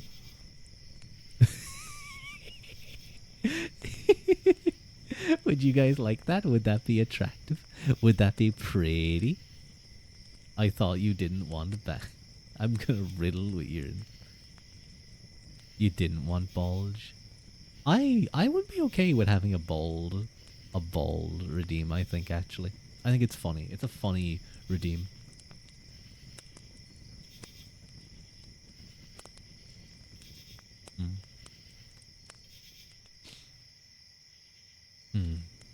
I could have a big spiky mohawk. No. No, I don't think so. You heard that as bulge and was like, well, no, I can't have a bulge. This is a big flowy cloak. It doesn't work like that. There's other VTubers who have such things. And some VTubers who have jiggle physics there. Where it's like, okay, alright, fair enough. The raid message for this stream is going to be, it may well be. No, wait, what did Haru... No, wait, was it Haru? Was it Haru or What's Up? Earlier, what? Wait. What the men? No, what did someone did something earlier. Pressed it upon raid? Okay, that is the perfect end off of that joke. Someone did that and it like really made me laugh super hard. They did the hands up thing. Did they say ass? Was that it? Did they just put ass after it? And that made... It was tits. I think it was tits. I think that was the one that made me giggle. I think it was that one. Can we have hips? I'm a hip man. Wide hips. Birthing hips, as some would call them. If I had to. Guys, I haven't even announced that I'm ending stream and you guys are like raid message everyone, get ready. What are you talking about? Please don't call them birthing hips. I will call them birthing hips.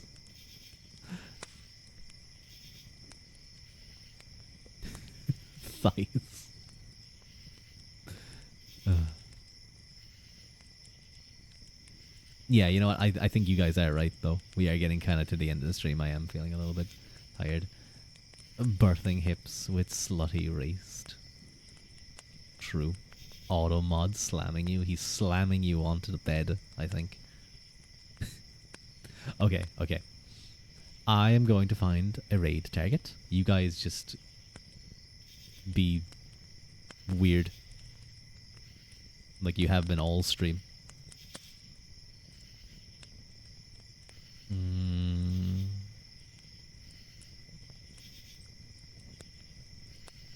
I'm pretty sure some of you guys should be yeah, there you go. This one. If you're a subscriber, definitely that one. Now, who is live? And who won't be like really confused?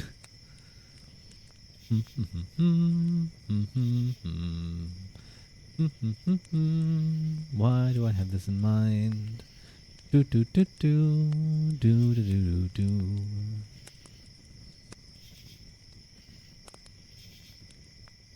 Ooh, what's that? Oh, is he doing like kind of comfy? Might be a comfy.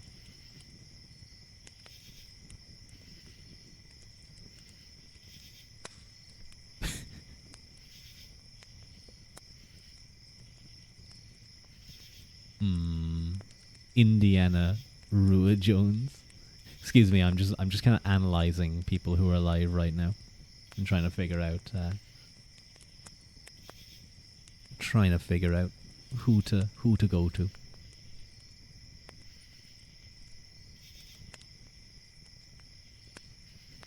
Ooh, what's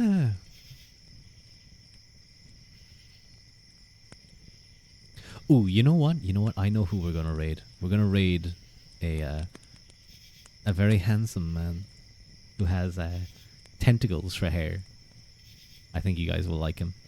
His name is Momomo. His name is Momomo. Momomo. For subs, yeah, exactly. So go give Momomo and his tentacle hair much love. Thank you all for joining and destroying my mental capabilities. But yeah, Momo is very cool. He's extremely chaotic. Please be somewhat normal though. But thank you guys. Garev Mila Mahagut and the Slán Gafol. You think your brain has melted too? I'm glad that I'm not the only casualty in this war. But I'll talk to you guys later. And thank you again to Daya and Saidere for the raids. I assume they're probably well gone by now, but very, very much appreciated. I apologize. Hang on. Let me move a little bit. Bye guys. I'll see you.